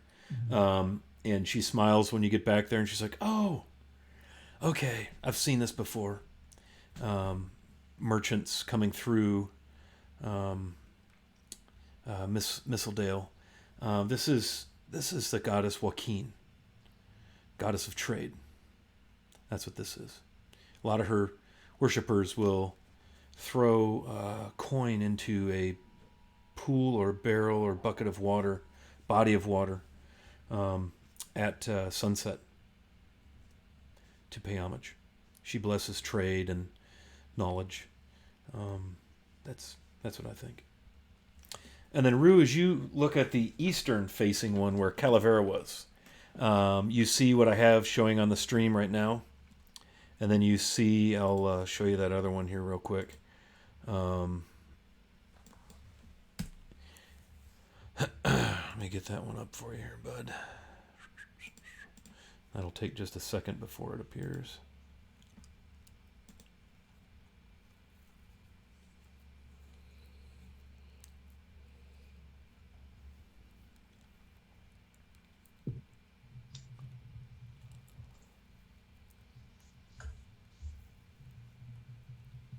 The skull one with the starburst.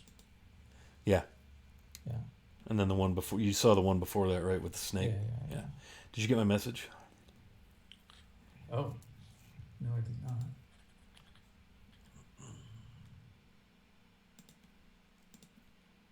Okay.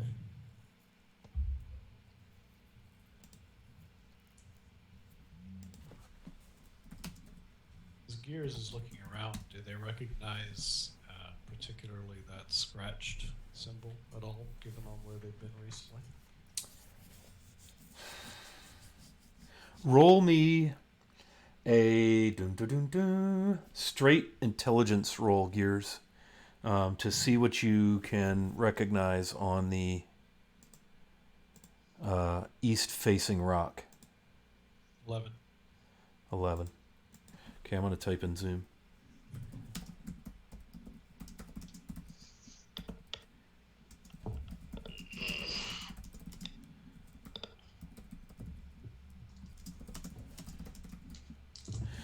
Anything at all there, Rue?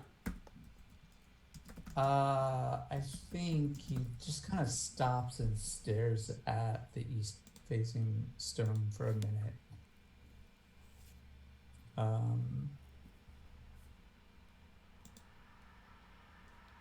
How widely known is that? Like, if would I expect them to know what that group is? You know that the snake symbol is very well known in this region, this greater region, and I'm talking like Sword Coast East. That's a pretty common. So yeah, I'll come back and it looks like that snake symbol. Pretty sure that's a symbol of the Zentarum, the Black Network. They're sometimes called. Not good people. I wouldn't have expected them to be associated with something way out here in the middle of nowhere. Are they criminals? Could the people that we're chasing be working for them?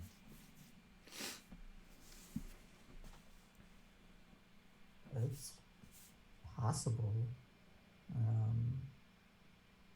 And I think this skull thing is also associated with the Centauran too.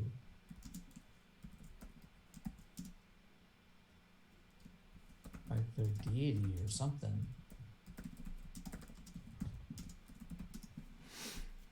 So we have the god of snakes and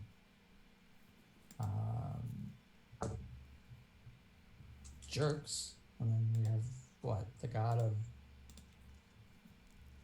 merchants and fortune. What others?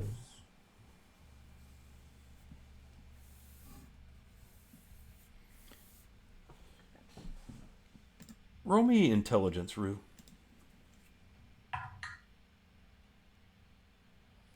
I'm gonna use my DM inspiration on that nat one. Nice. Like to see people burning inspiration. That's a little better. That is straight intelligence 15.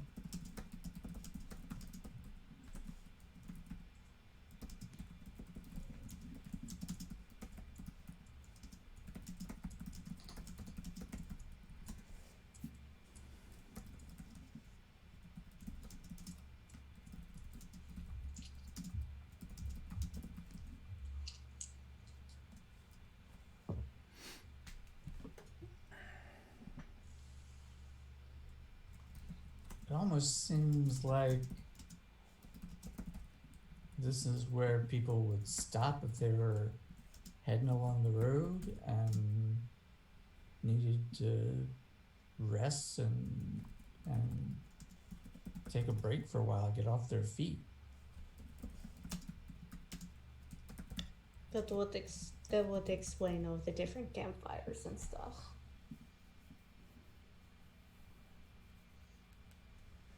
And I guess the symbols of deities are just to make people feel welcome no matter where they're coming from, maybe.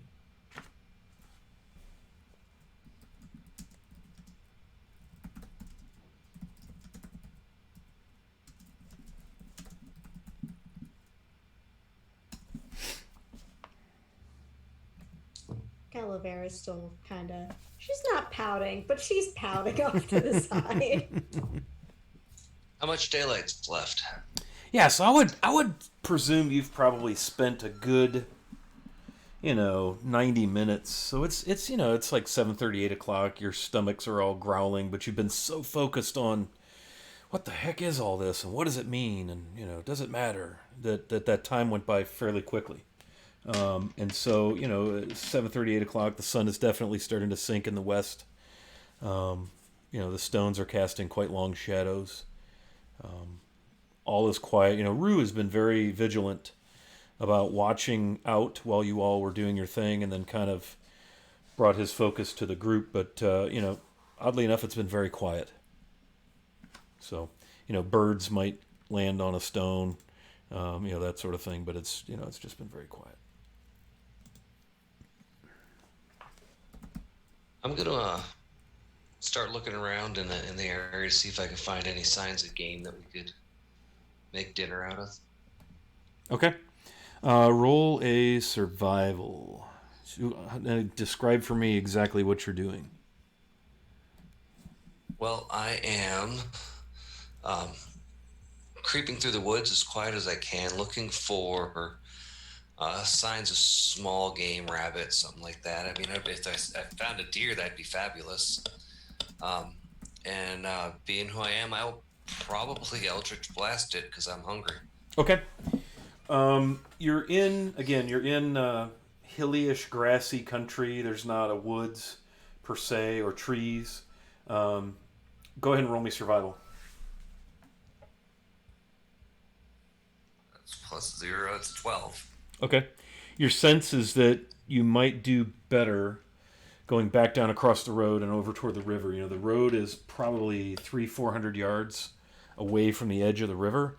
A lot of grass down there, a few trees. You might do a little bit better down there just because it's closer to water. Okay.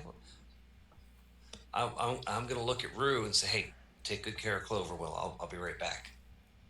I'm gonna go see if I can find us some food for tonight. All right, And I'm I can gonna do kind of that. skip off to the south towards the river. Great. I think what we'll do I is. will. Oh, go ahead. I Go ahead. will. Go ahead. Actually, never mind. I'm not going to do that. Nope.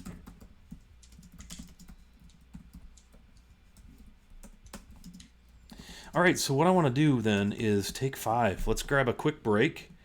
And when we come back, chatters, don't go away. Viewers, we're going to open up that giveaway. And that giveaway will run all the way to the end of the stream. And we'll draw right at the end. And as long as you're here, whoever the winner is, just let us know you're still here. And you'll get a $25 gift certificate to Tabletop Loot. So we'll be back very, very shortly. We're going to just take 5.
that I start this giveaway and it works. And we'll do the drawing at the end of the stream. So good luck. This is for followers and for subs, and the stream looks like it just went down like it always does every week. I don't know why it does this, but it's reconnecting. So once that occurs, Hey, this is a good time for it. once that reconnection occurs, I'll throw the giveaway live. And again, if you're a follower or a sub, thank you. I guess I might as well wait to say that till the stream comes back up. That's annoying. I don't know why it does this, but it does it every time I stream.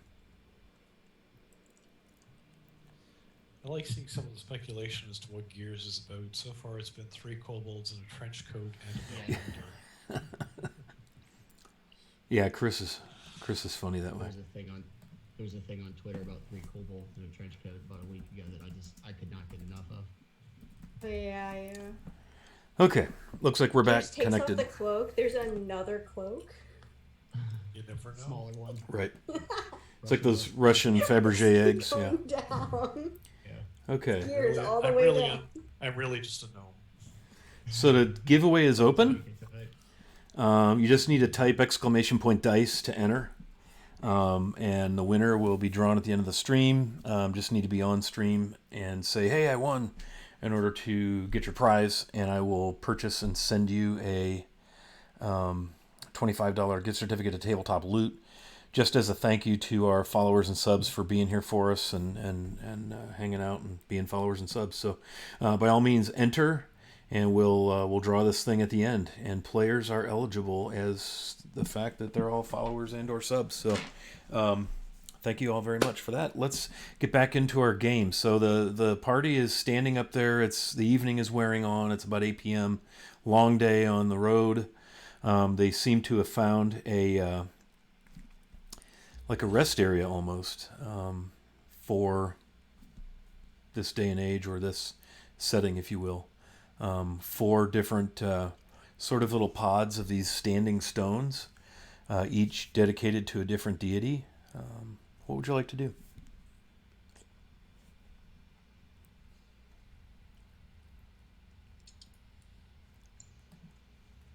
Julie's off like hunting, isn't she? Yeah. You guys could set up camp. It wouldn't break your heart. Yeah, I guess it's getting dark. It looks like this is a place where other people have kind of set up before. So Al's going to go ahead and use prestidigitation to kind of start a fire in, I guess, the most defensible, or the circle of stones with the best view, so we don't have a similar situation like last night. That would be great. Yeah, sorry. No, it's fine.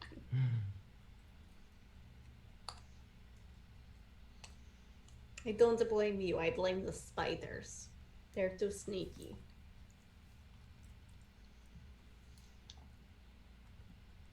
Yeah, I guess just kind of setting up camp. Yeah, Fragile will return about 40 minutes later with several rabbits that have been cleaned.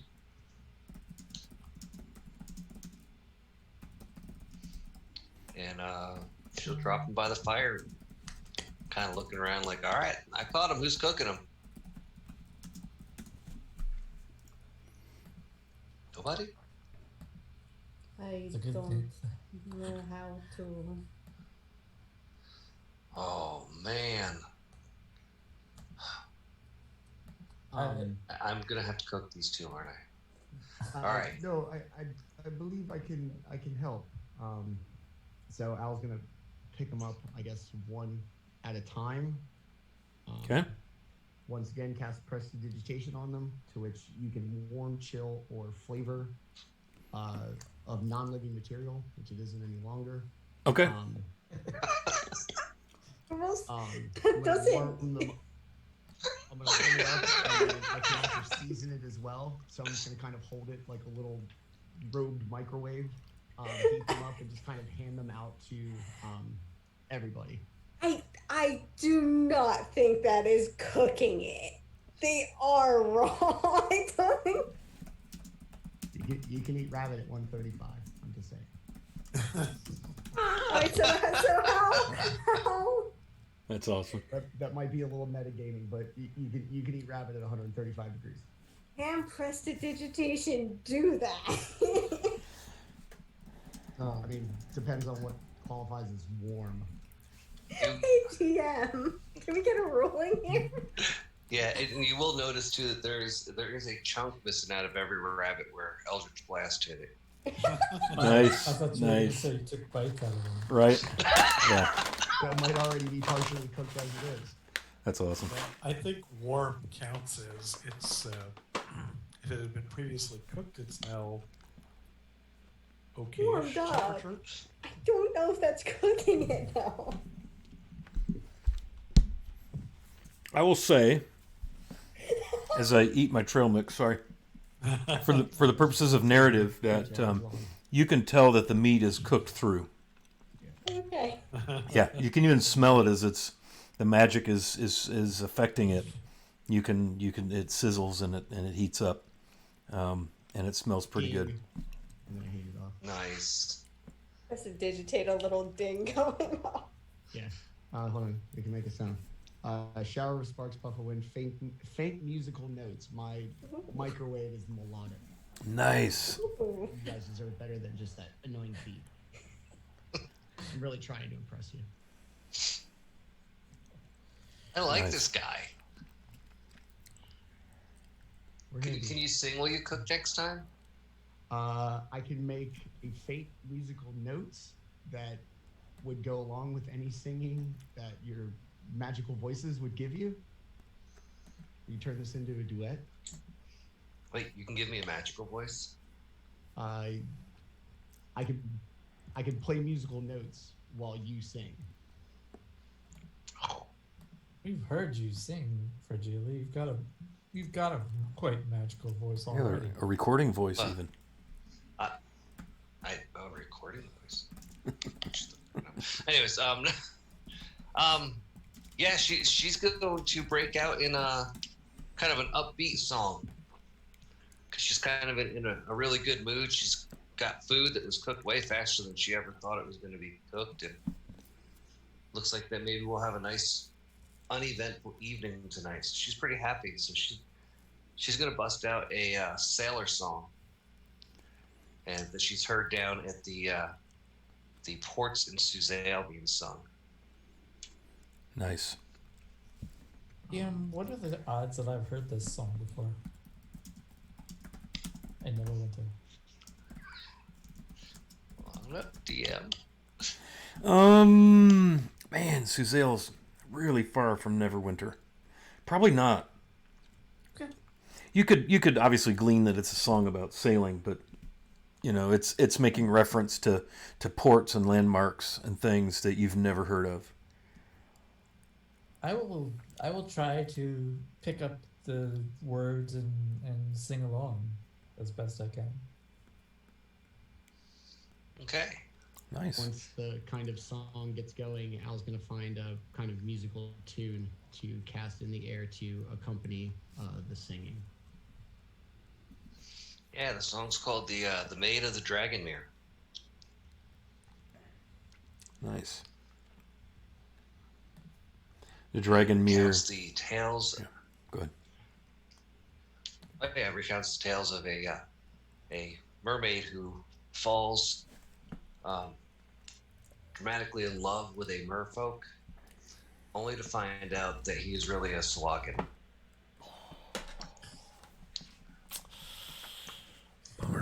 Beauty and the Beast. Unrequited love. So painful. Unrequited love, yes. I would. Al, how many inspirations do you have right now? 2. Okay, so you're full, so you can't get another one. But for Geely, I would like to. No microwave inspiration. I would like to award you an inspiration for Geely, for your rabbits and your singing. Yay. So, and don't forget, you can also award. You can cross award. one. You can award one inspiration per session to another player character, and in doing so, you're not giving away one of yours. You just get to say, "Hey, you get to have an inspiration," but give us a good reason. Be specific. I want you to reward each other for awesome play. So, and it's nice to see you using them. That's very good. That's why they're there. Okay, so you all have a nice evening of singing and eating nicely cooked fresh rabbit. Sunsets. Do you light fire? Anything like that? I lit one in the stones. Okay. Around all the. Sorry if I missed that. And right as the sun sets, I will wander off again into the just far enough away from everybody else that I can have some alone time. Okay. Yeah. Not a problem. You can do that. In fact, you can vanish because of these large stones. You know if you wander outside the setup here, you won't be seen because the stones would block any lines of sight depending on where you go.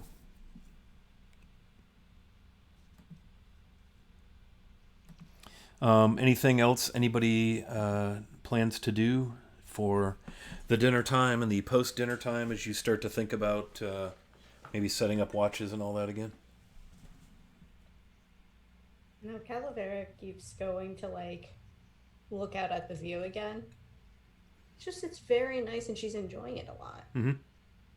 Yeah, it's beautiful country. I don't know how people want to set up watches tonight. Al's gonna summon his familiar just for a little extra help when it comes to watch. It's a Fey, black house cat named Delphi. Okay. Easily enough done. You have a pet with you. Yes, it is a special little friend that him and I have a very unique bond. Well, I love him. Yeah, Delphi kind of comes over. He's not very standoffish. He's not very cat-like. So he just kind of comes around, wants a little pet, belly rub. Absolutely. Won't bite your hand or claw the hell out of you because cats are assholes sometimes. He's not like that. He's very cool. And he just looks like a kind of fey black cat, little wisps of hair along out of his ears, and has a slight kind of fayish green glow to him. Love him. And then he just does very cat-like things, just kind of hangs out, looks around. Cat-like things. I like that. I will go over to Fragile and pull out a bag of ball bearings and say, you think I can get this in the bowl of water from here? Oh, this is after I've returned? Yeah. See, yeah, like all of them at once, or one at a time? One at a time. Oh.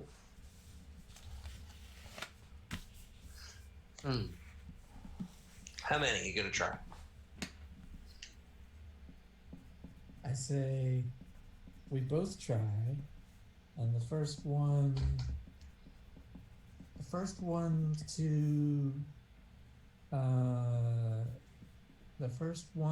the last one to get one in the bowl has to, I don't know, what do you think?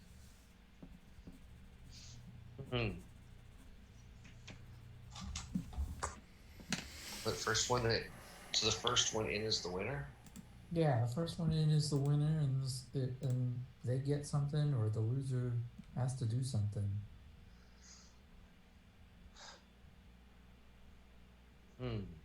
About the winner buys the first cupcakes when we get back to town. I got a big grin on my face. You're on. Nice. All right, I will hold the bag out to you. Go for it. All right. Do I have a target DC there, DM? How far away are you? How far away are we? From the north to the south? Oh, 15 this feet maybe. all the way across the ring? You mean? Is that too far? Oh, Yeah, that's not going to work because they face north, and so you'd have to throw it over the top of the stone from 40 feet away and drop it in the. That Well, might I mean, it might be a bit no, much. I would have. I was thinking we were in the ring.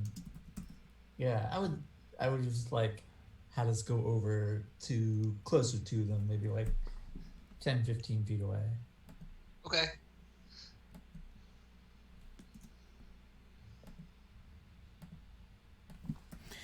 Let's say at 10, 15 feet away, let's say it's a DC of 12.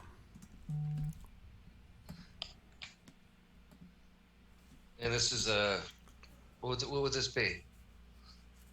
Like dexterity. Okay. I think that's probably yeah, because it's kind of like a ranged attack. So let's go with a dex roll.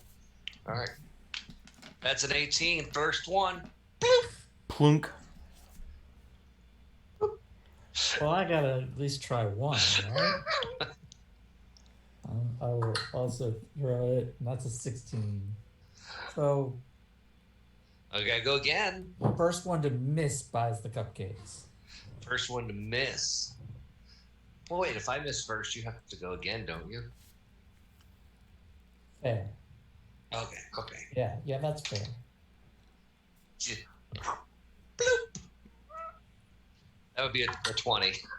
Splash. What was the DC? 12. Well, I mean, it's I throw a it- 3-foot bowl. Yeah. I throw it and it like. you have a +2 you can add on. You can burn one of our I've plus. got it. It kind of skips around the edge, but goes in, like just barely. Nice. That was a 13. Nice. Oh.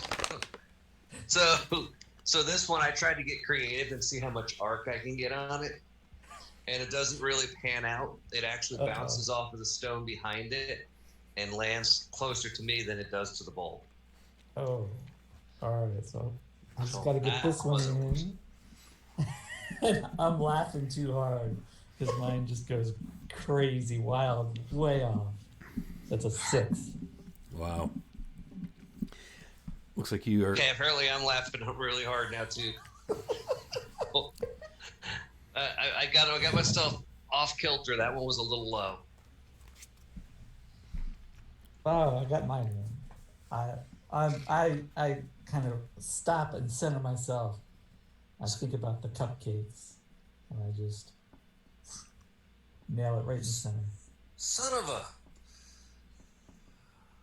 Okay, well I guess I owe you cupcakes when we get back, unless of course we find some way to double or nothing later on in our trip. Just saying. Fair enough. You keep your eyes open. Maybe throwing daggers. I'd be up for that. So while this is happening, Calavera kind of looks over at Gears and Algernon. She's like, is this something that is allowed? Is this a... Because Fragili said that this is a place... You all said that this was a place that was, like, they could do god worship and stuff. Is this allowed?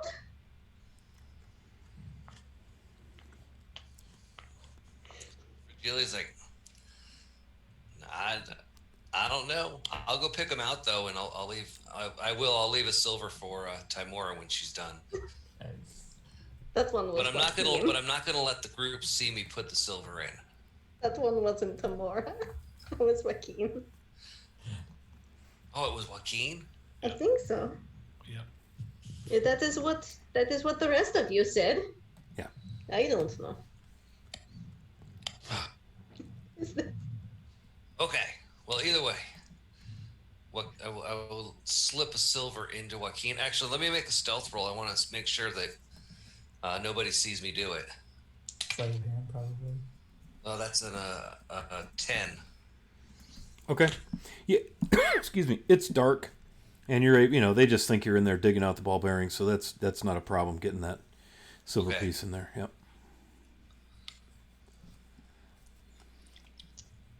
All right. It's getting on to watch time / bedtime. Does anybody have anything else they want to do?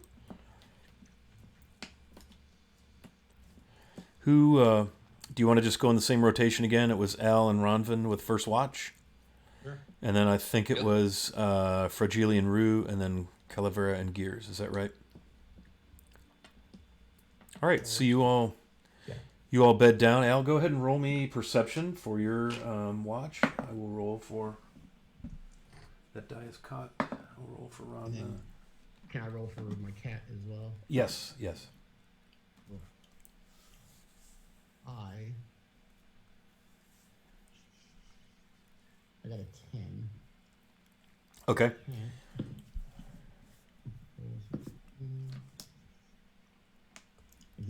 The cat got an 18. Okay.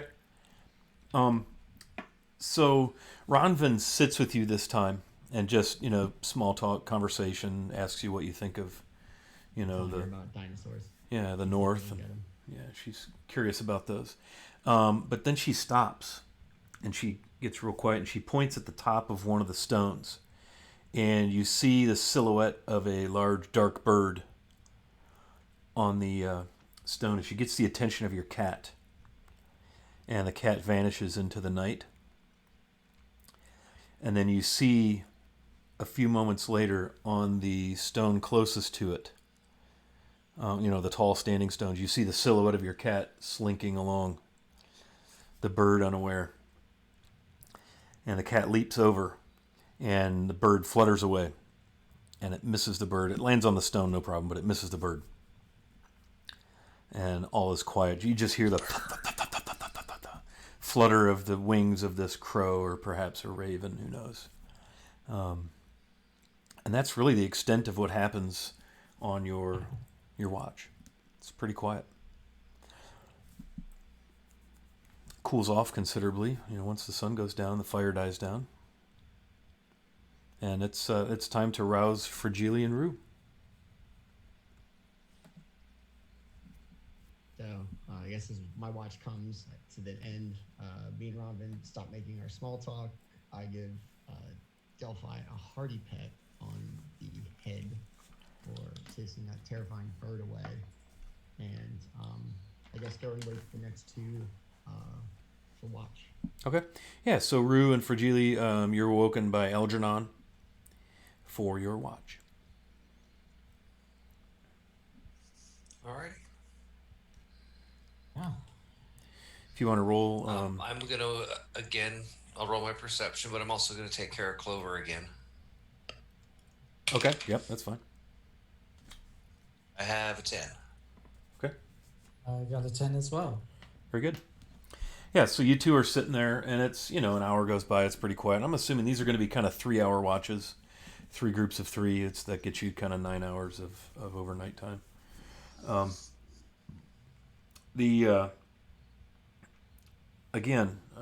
Fragile, you notice this right away, but you see the silhouette of a familiar avian form on top of one of the stones. Make me a nature with advantage +2. Okay, never mind. It's a raven. You recognize it. Absolutely. There's no point in you rolling for that. You recognize it, and it watches you and it looks at you, and I think you probably saw my last message to you in Zoom. Would that be fair? Yeah. Yeah, so that's where that message came to you. That's how that was conveyed to you. I'm going to kind of bow my head to it and whisper under my breath, safe travel, sister. Yeah. And kind of wink up at the bird and go back to taking care of Clover. Yeah. But I'll keep an eye on her out of the corner of my eye. It'll croak loudly after you do that, and you focus back in on the mule. It'll croak loudly and flutter off into the dark.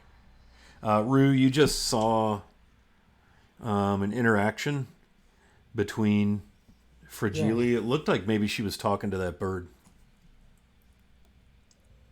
Were you just talking to the bird? You don't? No. Oh. Everything likes Well, to be talked to, even the plants. could you understand? Did it say something to you?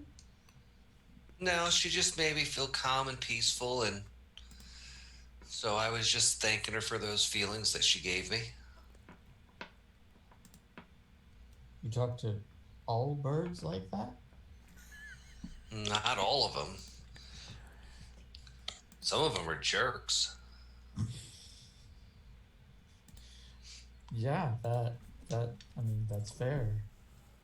I Some mean, of them are annoying and never shut up. some of them poop on you for no reason. And some of them, like Blue Jays, are just nasty, Yeah, territorial. They think they rule the world. So it just that depends on the bird. that's fair. You're very you're very in touch with nature, aren't you? Just birds. Or Just just the birds. world, maybe. Maybe it's the world. I don't know. Even those stones felt like they wanted to tell me a story, but I couldn't seem to coax a story out of them. Tell you the truth, the bird I really want to hear the story from is Ronvin's, Miss Penny Swoops. I can't wait to That hear her story. that bird is something else. I've never seen anything like that in all my years. Me neither. But then again, I've never seen anything like uh, I've never seen anything like Gears either. So there's all kinds of mysteries and adventures on this adventure that we're on. Mysteries and adventures on the adventure. Oh well. I know what you're talking about. This is all pretty new to me. And for Yeah. So Geely, go ahead. Go ahead. no. Go ahead. I was just gonna say you're showing signs of tired. Your mind is foggy from a long day, and you realize, thankfully, that your watch is up, and it's time to rouse Gears and Calavera. Gears. Guess what? Go to sleep. Oh, did you see the crow? No, So you were sleeping. no. Well, what the hell are you doing standing up all the time? You're like a horse. Go to sleep. All right, you're gonna watch over me. You keep me safe. Perhaps. Oh, very non-committal. I like it. I like it a lot. So Gears gets up out of their seated position and moves to Calamera if she's not already up. No, Frigid Lee's loud enough that she woke up. And Gears will also look around to see if there's any birds or anything else. Yeah, go ahead and as you get settled into your watch, the fire is nothing but a handful of coals. Um, it's quiet out, no fog, no mist. It's a clear, starry night. Go ahead and Um, roll perception for me, Gears and Calavera. as I'm settling into my bed for the night, I'm gonna slip Calavera a cupcake to Thank munch you. on for her watch. Thank you. Gears has 21. 21. Ooh, I got an 18. Nice. Nice. More perceptive. We're looking. So you're sitting there, and I presume maybe having a conversation, maybe not. Maybe you're both lost in thought. I know Calavera's had a kind of a stressful time at this little A day. campsite here. But you notice a said you were shadowy talking about- movement kind of to the northeast of your position, just outside the ring of stones, and it's near to the ground, kind of darting, and then it stops. It seems to be something that's alive, or I don't know, something that's alive. It's moving, but there's no fire to show you eyeballs or anything. I mean, Calavera has dark vision if that helps her see That does. anymore. That does. Yeah, you see the outline of a rather large fox and probably half of its length is tail, and it's watching the group. And after a few moments, it kind of slinks off into the dark. Oh, did you see the fox over there? There was something. Was it a fox? Uh, can you not see very well in the dark? No. I can make the fire brighter if that would help you out. I didn't think about that. Is that normal for other people? So, Huh. Would it help if the fire were brighter? it would make us more noticeable from the road. Well, yes, but... Well, I assume it would actually, because we're up on sort of a Yeah. plateau, mountaintop, and a fire in the middle of the night would be like, yeah, there's people up there. Yep. We will manage.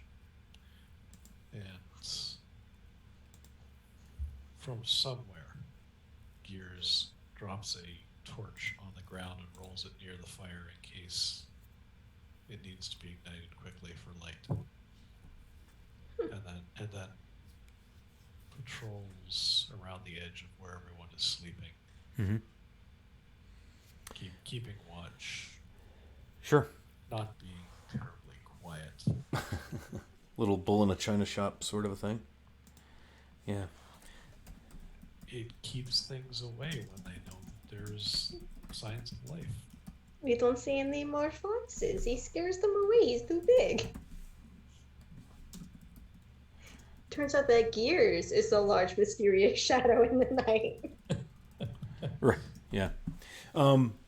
So the remainder of your watch passes. The sun comes up in the west. It's a crisp, beautiful sunrise as the sky, goes through that where you get just a littlest glint of light, and it just goes all through its phases in a glorious sunrise and a crystal clear morning. And it's just absolutely a beautiful day as the sun gets, halfway above the horizon. Rise and shine, wakey, wakey. Yep, Calavera will go around, wake people up more gently. Yep. Okay. Yeah, so each of you that were sleeping are awoken to Calavera coming around to get the day started.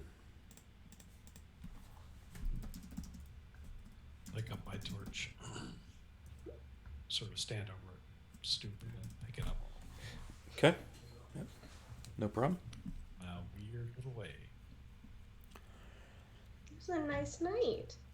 No one got... There was the fox hanging out. And there was a bird. What else could we need? It was a quiet night on the hill. Gilly had a conversation with a bird on our watch. It's the bird? Seems so. I'm fairly certain that most birds do not talk, however, perhaps she can speak first. It is not the oddest thing that I have learned that people can do. Was it a good conversation? It was. It was. It was basically all is good in the world. That's good to hear. We saw a fox, but he didn't really stay at all. Just, went off. Had a lot of tail. I've never seen a fox alive in person. I've never seen a That would have fox. been awesome. I've never seen a fox with that much tail. Oh, I probably wouldn't know the difference. Well, usually they have maybe... But this one has a more like... Look at this. Hi everyone. A peek behind the curtain. I don't know how much tail a fox has. It's, it's as long as its body. They have a long tail. Oh. Oh, the fourth wall. Yeah. We're camping outside. There's no walls here. Only stones. And Virgili will, in the morning, walk by Miss Penny Swoops and tell her that he cannot wait until she gets her voice. I think she probably just looks at you and squeaks and moves a little bit stiffly by your estimation. You know, you've spent your fair share of time looking at and speaking with birds, and this one moves a little stiffly, um, makes some weird sounds, like little clicking sounds and things and squeaks when it moves. Um, The fact that she even responded was going to make Julie really happy. She's going to be very lighthearted all morning from Yeah. this. Great. So, is anybody going to be doing anything in particular, or is it? Do you want to get on the road, get moving into your second full day on the road? Rude. Al checks his spell book once again in the morning. It's exactly as it was the day before. He gives kind of a resigned sigh, closes it back up, and puts it in his bag, I guess, and it just kind of seems down and distant for most of the day, or at least the morning. Yeah. Okay. I will go off again and find a spot to sit for a few minutes and not necessarily say anything this time, just kind of contemplate Gotcha. before I come back to the group. Yeah. So you can take a half hour, or whatever, go off and do your morning routine. Anything else anyone would like to do before you break camp and get back headed east in pursuit of one Mr. Spurnick?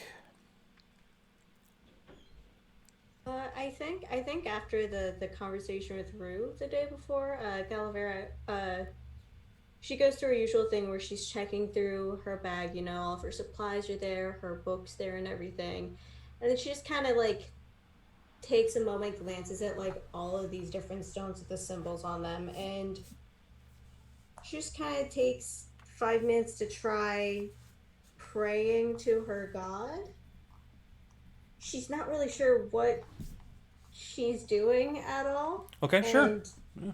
I'm not sure if anything comes from it, but So what do you do it's to just pray? why not? Like what is it? What do you do exactly to try to pray? I think she's sitting off to the side, you know, where she's been. She just kind of, while she's sitting there, she's like absentmindedly, like she's not realizing it. She's like playing with the medallion that's by her side, and then she just like under her breath, she goes, "I'm." So usually when this is happening, I'm asking for some sort of advice or something, but I don't really know if that counts as praying. I haven't really done that before, but I'm not quite sure. I suppose. Hello, I hope you are also having a wonderful day. The sky was beautiful today, and she just kind of trails off. She has not a lot of idea what she's doing here. Yep, I gotcha. And she just kind of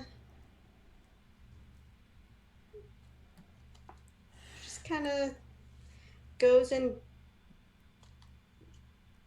yeah. Go ahead and Basically, roll. she just I was gonna say, go ahead and roll me sighs. a percentile. Okay. I have and that is a 96. Okay. Oh, Very good. Okay, so you go through your whatever you decide prayer is, or you know you're not even sure if it's right, like you said. It feels very awkward. You almost feel maybe a little embarrassed. You're hoping that you're like no one's watching. I don't even know if I want this deity to be watching, and it just feels uncomfortable. You certainly don't get any sense of any, nothing strange happens or nothing overwhelms you. But you've made an attempt at prayer, reaching out. Yeah, I think at the end of it, she just kind of goes, I'm not sure what any of this is, and I don't know why you've decided to do anything with me or what any of it means, but I guess if you feel like filling me in on anything, I would appreciate it. Please, thank you. Yeah. You get a sense that you're glad you did that. Like, as you're packing up your things for the day, maybe you're, getting your thoughts together, you're done praying, you're back with your gear and so forth, that the more you think about it, you're glad that you did that. Like, okay, I think that was okay. That wasn't bad. I'm glad I did that. I'm not sure why even, but yeah. How much of that did I see and or hear? I'll leave that to Calavera to answer. I don't think she like went off into hiding for it at all. I think she was just kind of it was a decision that was made on the fly sort of deal. Okay.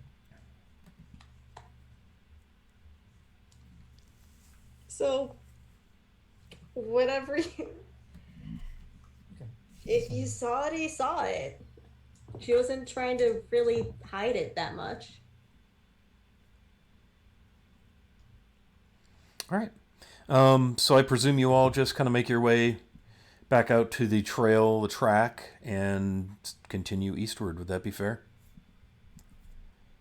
It's a beautiful, beautiful summer morning. It's 21 flame rule. You see flocks of smallish birds, making for copses of trees to find cover in. Anybody who's paying any kind of attention, you notice a small group of deer bounding through the grass down closer to the river.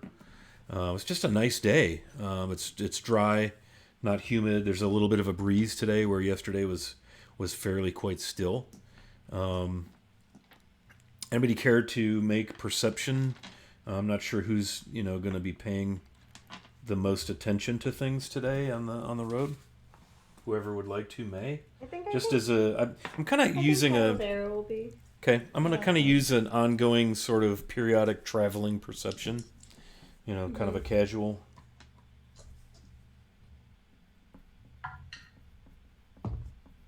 That's another natural 20.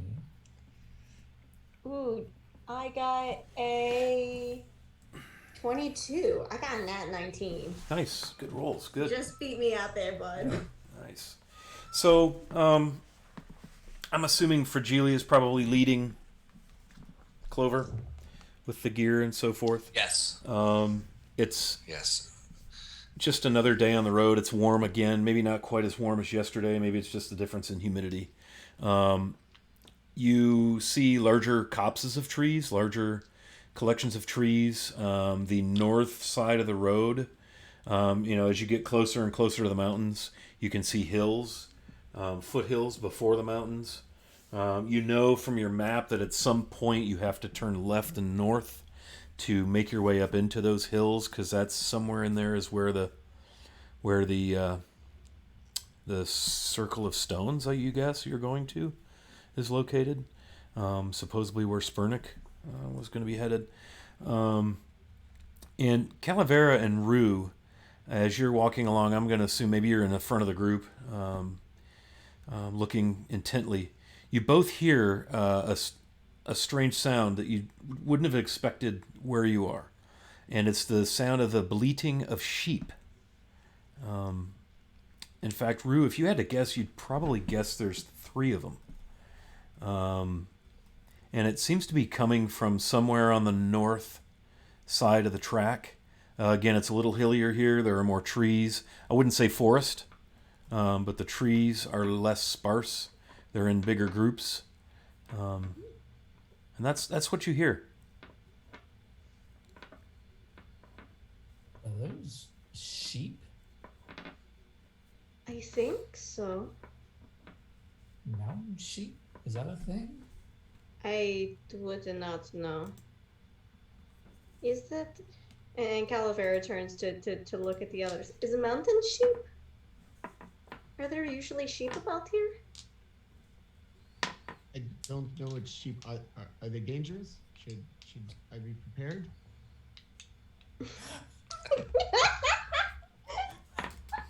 Hey, Where he comes from, that is a legitimate question. Genuinely concerned that you guys are taking this not very seriously. I can't- Something vicious could jump out at us. I can't take this any longer. Al, you're getting special dispensation. You're getting an inspiration whether you want it or not. So for now, you have a third inspiration. But that's a rare occasion. But damn it, that was awesome. That was really good, man. So the question I have just out of this context is it a panicked sounding sheep cluster, or is it just sort of a bunch of sheep talking to each Well, other? Rue and Calavera, what do you do when you hear the sheep? Besides maybe look at each other like, did you hear that? Yeah, did you hear that? So which way are they again? Like how Sounds- just kind of like turning her head to try to like figure out which way. Yeah, it sounds like it's a ways off the road, somewhere to the north. Again, it's more grassier to the south and hillier, rockier, tree-eater to the north. It sounds like it's coming from that way off the track somewhere. Does it sound like concerned bleeding? Are the sheep upset? Does anyone speak sheep? Anyone? Well, even animals making sounds, you can tell if it's distress. Yeah, they're not screaming like they're being killed alive. You know, they're not being like they're not being killed or anything. But It's not listed in my languages. yeah, I'm loving the puns in chat. That's very nice. Yeah. Should we go check it out? I think I would just shrug. I mean, the sheep, it's weird, but I don't. Ronvin even looks like I need to. with a puzzled look on her face, like like this is weird. She's the one person of the six of you that's from the Dalelands, and she seems confused that there would be sheep bleating out here. They're not bleeding yet. She's like, maybe there's a farm. Maybe there's a farm. That's where I've heard there's sheep. People with them? Do people move animals around? Maybe it is that. She kind of looks at you. Well, let's go find out. Could be. Well, let's. I would like to go check it out. I will go with her. Okay. I would like to take the action. Let's So go check it out. yeah, so you're gonna head to the northish, kind of follow the sound. Mm-hmm. Okay. Yeah. So what you have there's some rocks, some outcroppings. It's kind of generally goes up. It's a little hillier going that direction. There are some trees. How are you making your way? It's fairly dry, rocky ground. As you go that way, the rest of you, I'm assuming, are staying on the track. Yeah, bleeding of sheep sound terrifying. I'm gonna hang out. Gears will follow. Okay, we got gears. We're fine. Okay, so Calavera, Rue, and Gears are going to head in the direction of the sound of the sheep. Fragile, Clover, Al, and Ronvin are going to stay on the road. Yeah. Okay. And protect Al. Protect Al. Very good. Yeah. So as you make your way along through the kind of the trees and the rocks, and you generally go up a little bit, you come over a ridge, and you notice there's a thicker stand of trees off to your north. You're kind of headed northeast as you follow this sound. And it's a little confusing because some of it sounds like it's coming a little bit from northwest, and then some of it sounds like it's coming a little bit from northeast. Anybody who's got a good survival or nature could maybe make a roll. I could give it a shot. +3. That would be Oh, that an changed. 11 for survival. 17 for Gears for survival. Yeah, Gears, you're like, oh, it's coming from this way. And Rue is like, what? Because it sounds like it's kind of echoing a little bit. It could be coming from any way. And Gears seems to be, pretty darn sure that it's coming from the northeast. And, so you feel very confident that's the direction it's coming from, Gears. Gears will start moving off in that direction. You Clayville. know, I trust in Gears. Okay. Probably more competent than all the rest of us. Yeah. Okay. So you make your way, and you've gone maybe 100 or so, 120 yards off the road. You've gone over a couple of rises, and you've come into this kind of this large, almost like a small woods. The trees go on a little way, and you see off in the trees, not too far into where the trees thicken, what looks to be maybe the mouth of a cave. It's a dark opening in the side of a hill, and sure enough, at the edge of the trees, you see 3 sheep that are on ropes. They're staked to the ground, and they're standing there doing sheep things. Making sheep dip. Do we see or hear any people? Fire. Make me a perception. Sun is fairly high in the sky. It's midday. 11, 12. 12, Rue? Ooh. That's not very good. That's an 8. 13 for Gears. Can I roll that too? Yeah, anybody that would like to, I'm assuming all of you are kind of scouting, looking around. Let's say 10. Okay. So you all look around and it's rocky. It's there's not a ton of grass, and here are these 3 sheep staked to the ground. They're not all next to each other, like they're each, in kind of different areas, but they're all staked down. And again, you've got this kind of this opening to this cave entrance.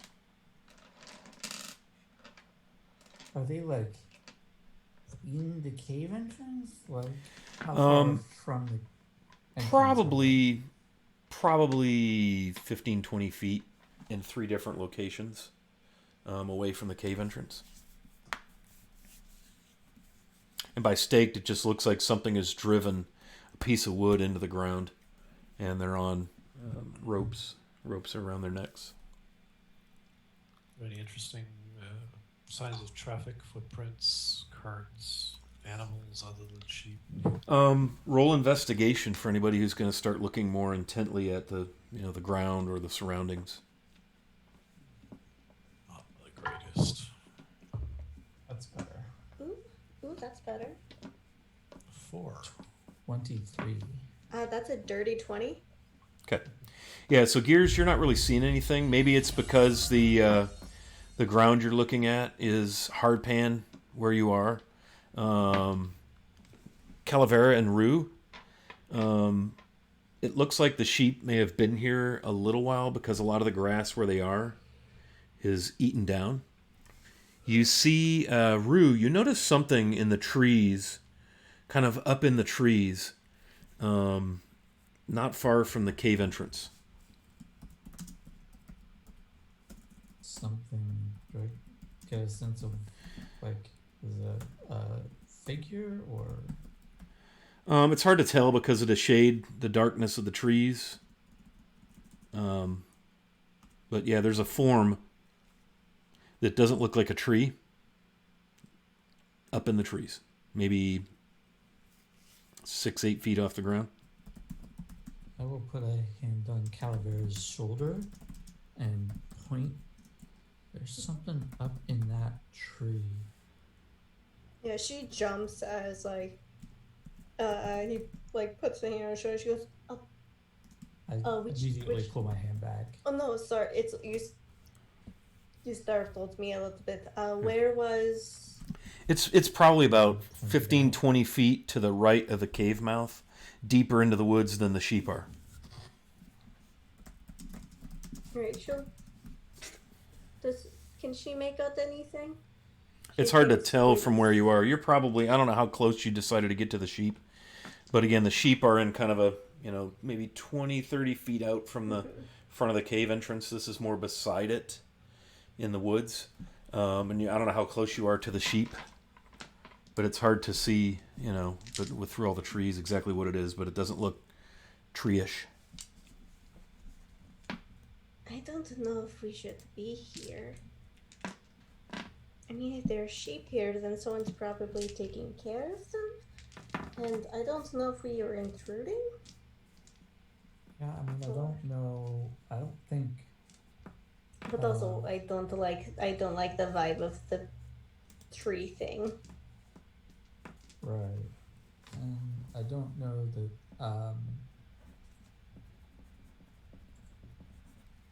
Sorry, I'm blanking. I don't know that Spurnick would have had any sheep, or be up in the tree. I mean, I guess if they're Climbing related to materials, if they're related to these druids, if they have something to do with them, then. But also, why be in the tree instead of being in the cave? Right. Seems like a trap. Gears, do you? I mean, what do you two think? Should we head back? Should we just leave? I don't know. I could sneak up and get a better look. If we think it's important. I am curious. What do you think, Gears? Gears moves toward the figure in the trees with his glaive up. With their glaive up. Oh, no, hold No, on. wait. Perception check to see if I can hear what's going on up there. How far are you from the sheep Do they as stop you're when having we this say that? conversation? I'll get you in a minute, Fragile. How far are you from the sheep as you have this conversation with Calavera and Rue and I Gears? imagine we stopped as soon as we saw the sheep to try to figure out what was going on. Yeah, Yeah, so like, probably from- 40, 50 feet away. Yeah. Maybe kind of staying behind a rock or a tree, that kind of thing. Okay. Yeah. Fragile, go ahead. I didn't hear nothing. Yeah. Nope. Okay.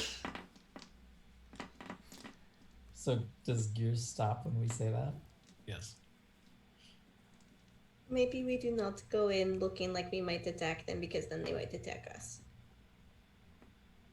But if they do attack us, Perhaps I am not the best suited. Perhaps Rue would be better suited. I mean, I could probably get close without them seeing me. I'm pretty. You seem Pretty the most sneaky. harmless. I'm not sure that was a compliment, but I'm gonna take it as one. I'll tell you what, you watch my back, and I'm just gonna go see what's going on. okay. Just be careful. And Calavera will reach out and just kind of like awkwardly tries to like there's the hand on the shoulder. She like tries to return like a pat on the shoulder. And as she does that, so for Goodwill's gonna channel into a guidance. Nice. Refresh our memory, Calavera, what guidance will bestow upon Rue? So guidance is a cantrip, so it just is a little bit of extra help.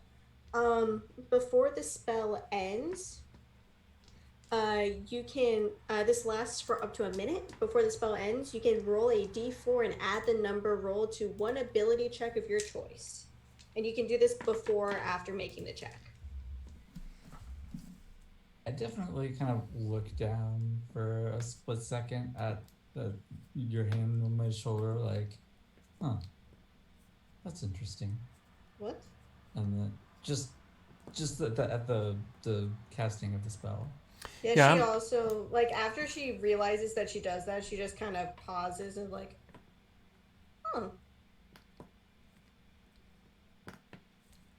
I think that helps. Well, we'll find out. I'm gonna try to sneak closer. Okay. So by sneak, are you insinuating that you're going to use stealth? I would love to use stealth. Okay. Would you like to use your guidance bonus? I can see what the roll is first, right? Yes. Very well. You sure can. I am not going to use guidance yet. That's a 25. Nice. Okay. So Calavera and Gears, you're kind of standing there. Maybe you all found a large enough rock that it gave you all cover if you crunch down. And Rue steps away, kind of crouched over. Give us a little description, Rue. Yeah, you get the impression he's done this a few times. I put away the cloak, and I find all the shadows that I can, and I'm just like very very quickly darting from one spot to another, um, constantly looking back up at the figure in the tree and kind of judging where the next best spot is to go. Okay. Are you making for the figure? Trying to get close enough to see better what it is, going in that direction, or which direction are you going? Yeah, I think so. Okay. So it's kind of I think I would be. so it's kind of a maybe to the right of the cave entrance. And again, it's 15, 20 feet to the right of the cave entrance in the trees there. The cave entrance kind of, the hills kind of come towards you a little bit and slope backward, and that's where the cave entrance is. And then it's kind of surrounded by trees. Yeah, so you can get, and the sheep don't even notice. I don't know if Gears or Calavera are watching Rue, but he vanishes quickly from sight, and you're like, holy crap, where did Rue go? That's amazing. I'd imagine we try to, but we lose track with a roll like that. Yeah, no, he vanishes. He absolutely Yeah. vanishes. Yeah. No. And it's broad daylight, so you're kind of like blown away. Yeah. Calavera, you're probably thinking like, yeah, that was helpful. I don't know that he didn't use it. So, I'm not even sure what I did. so as you get closer, Rue, you don't have any problem. The sheep don't notice you. They're, bleating and pulling at their rope and looking around and trying to find grass. So you pass, and you actually can pass between two of them to take a direct route toward this thing that's in the trees. And as you're able to get up to about 20 feet and get a good line of sight with nothing in the way. And what you see causes your heart to kind of start pounding, your throat, your mouth get very dry as your heart actually climbs up your chest and up your throat. And what you see is the skinned body of a humanoid. From what you guess, it's hanging from a rope in the trees, suspended, not like it was hung to death like a noose, but hanging there like one might hang meat. And there are pieces of muscle missing. You can easily compare its anatomy to yours and see that it was a humanoid of some sort, probably fairly lithe or wiry, and it's hanging in a tree. It's what used to maybe be its feet, which are missing, appear to be 6-7 feet off the ground, and you don't feel good about it. Like that's not it catches your Like breath. running. Like, whoa, kind of a situation. From where I am, can I see into the cave any better? It's dark. It's a cave. You can see like the floor of the cave, the dirt from where the sun is able to kind of come through the trees, kind of dappled. And it's probably a good 15 feet wide, maybe 12 feet high. It's a fairly large opening. And you can see that it's a cave in there, but you can't really see anything other than the inside of one wall and the kind of the floor. And there's sticks and stones and maybe bones on the floor. Hard to say, but like those little hairs on the back Yeah. and that Yeah. knot in your stomach. Yeah. All right. I will turn around and stealth back to the group, Okay. or back to Calavera. Yes, excellent. As you turn around and stealth back to the to Calavera and Gears, you hear a rather large snap coming from further to the right, back in the trees. A couple of snaps, like something large might be coming through the trees. Gears and Calavera, make me a perception roll.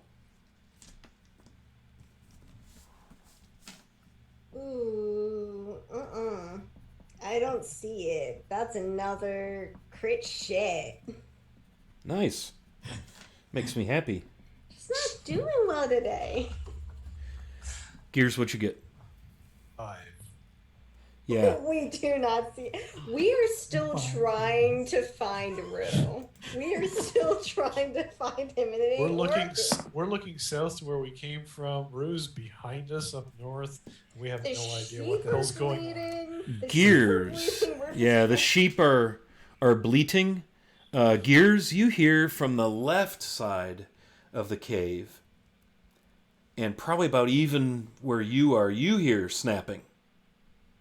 And something large off in the distance. And that is where we're going to stop right now. Oh. Boom! Can't wait to get some prize rounded again. Yeah. You're not In the middle of the day, no less. Calavera does not see it.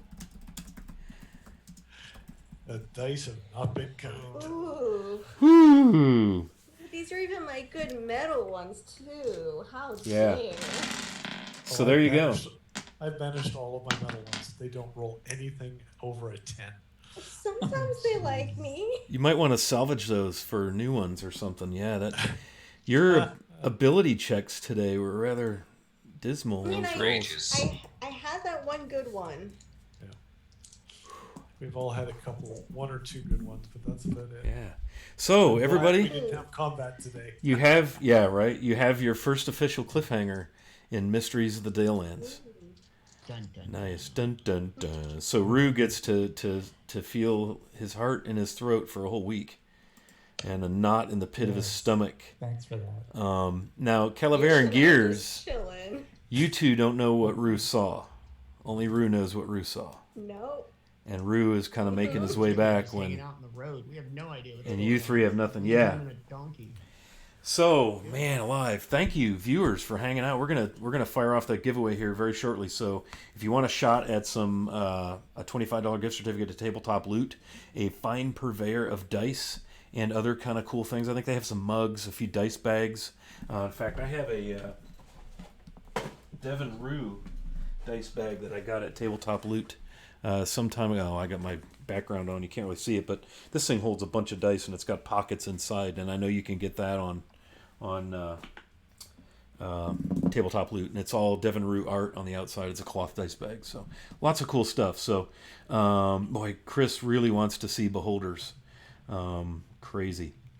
So that wraps it up for tonight. How exciting, right? Give you all a couple more minutes to get in. Just a couple quick plugs. We've got more D&D on Wednesday, 7 p.m. Into the Dalelands. We're playing the adventure set that came with the what was that called? The box. I have the box. What is that box called, Andrew? Anybody? Essentials. The Essentials kit. Yeah, starter set. Yeah. Essentials kit. Essentials kit, yeah. We're playing that on Wednesdays at 7, and then on Sunday we're playing Pathfinder. Wu-Tang Piglet is abusing the hell out of us in some Greyhawk, kind of an homage to classic D&D, only first edition Pathfinder, and it's a blast. So come check those out. And I'm going to go ahead, if nobody else is going to get in the giveaway, you've got like 3, 2, 1 to get in. So I'm going to close the entries out. It looks like we've got like 6, 7 people in there. So let's see who our winner is. And what I'll do once we have a winner is I'll have you message me with your contact info, and I'll buy an electronic gift certificate and get you the code for that. It'll come directly to you from Tabletop Loot. Just again, a thank you to our followers and our subs. And so we will pick the winner. Here we go. See what happens. And Hey. congratulations, Rakolai, the artist. Cool. So, Rakolai, hit me up in direct messages in Discord, and we'll get you taken care of with that gift certificate. So, thank you for being a follower, and thank you so much for the amazing art. If you hadn't been told or seen or heard, Rakolai is the artist that did all the art that's the character art that you're seeing in the scrolling center there. So I hope everybody had a good time. Let's go around and do a quick outro. We'll go the opposite direction this time. We'll start with Gears. Just tell us a little bit about who you are, what you are, where we can find you. Dave, my normal name, Hey Wilson, on most of the socials. Uh, do a lot of IT work, particularly in information management, and I'm really enjoying this game, Scott. So thank you, and thank you all to our participants and people following the channel and watching. It's been great fun, and I really appreciate it. Thank you to the team and the rest of the players. It's been great, and a lot of healing wishes to our missing member, Vivica. Yeah, sounds like she's got a pretty nasty cold, so hopefully she'll be back among the living next week and back with us. All right, Algernon, Al, tell us a little bit about yourself, bud. I'm Manny, but I'm not doing this and hanging out with these great people. I am a father and chef in Charleston, South Carolina. I DM a home game as well. And sometime in 2021, I will be coming to a stream with Rhyme of the Frost Maiden, because it really has hooked me in the last week that I had. Nice. So, check out for that in 2021. Cool. I'm looking forward to seeing that. So you thinking that may be streamed? I think so. I want to get it out there, and I want to do it. And then my home game, a couple of them, once they kind of dip their toes into just the streaming idea. So I might just kind of do it as a beginner's, no pressure, brand new channel kind of a thing. Right. I got you. Cool. Awesome, man. Well, we'll look forward to that, and we'll plug it, and we'll come over and hang out with you. All right, let's go around to Fragile. Mike. Yeah, I'm Mike, and I play Fragile. I'm Buckethead Clunk on most of the social media, but I'm not as social media savvy as some others. And I am a 6th grade science teacher and kick-ass grandfather. That pretty much sums it up right now. It's my life. Four granddaughters and a whole bunch of kids that we're just trying to keep safe in school this year. Yeah, nice, man. Awesome. Good job. All right, Good job. well done. Rue, tell us a little bit about yourself, Andrew. Are you frozen? Oh, there you are. I'm Okay, Andrew. looked like you were frozen. Nope, I'm good. I'm Andrew. I am also known as Fellowship of the Tables, Fellowship OTT on Twitter, where I mostly lurk and retweet stuff. That's about the extent of it.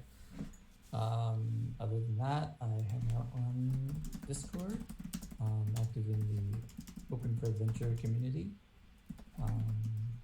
Yeah, that's about it. I had a ton of fun tonight. This was a great session. Good. Glad to hear that. That's awesome. All right, and last but not least, Calavera, Paige. Hi, I'm Paige. I think Calavera for you all tonight. When I am not here having a great time and noticing absolutely nothing, I'm a lab scientist testing pharmaceuticals and stuff. Or I'm just kind of going through and playing through different games and looking at different cool tabletop systems and different one-shots and just seeing what's out there. There's some really creative stuff. Yeah, sure is. It's amazing. You can find me... Yeah, I found one the other day that's like based off the style of telenovelas and stuff. It's like super dramatic. If you want to hear me talk about this kind of stuff, you can find me on Twitter at KeylineCutieBie. And that's about what I got. All right, awesome. Well, best wishes. Andy's all over the telenovela one. Yep. Yeah, making furious notes. It's a thing. Like I have so many odd stories about the novellas from like my family that just like the idea of it kind of lends itself to like a very melodramatic like TTRPG that as a concept I think would be like it'd be insane to see. Yeah. Much less play, like just to watch it I'm sure would be like just crazy. Well, Paige, you'll have to dial us in on some of that stuff. I want to see that. So you're going to be streaming, talking about that stuff? I'm mostly just kind of clicking through and seeing different things that catch my eye. I think maybe I'll run a game eventually, but I just found it yesterday. Yeah. Awesome.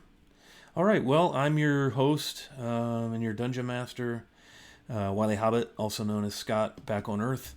I'm really, really enjoying this campaign. We had a lot of sessions, or a lot of stretches during the session tonight where I didn't have to do anything because the group just runs with roleplay and stuff, and I love that. So what a cool crew here. And it's neat because none of these folks had roleplayed in a game together. You know, I put out a call for some folks to come play in a game, and this is the group we got, and woo, love it. Very, very cool. Just want to market something that's really kind of cool and important coming up here. If you're a fan of classic Dungeons & Dragons in the original D&D setting of Greyhawk, the Uber Gygaxian, old school, basic expert, first, second edition D&D, we have a weekend of Greyhawk coming up, virtual Greyhawk Con.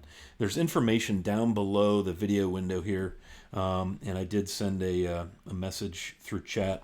I'll send it through one more time, but if you're into that sort of stuff, it's October 2nd, 3rd, and 4th, and we've got dozens of games. You can visit that website and register for the convention, sign up to play in some games.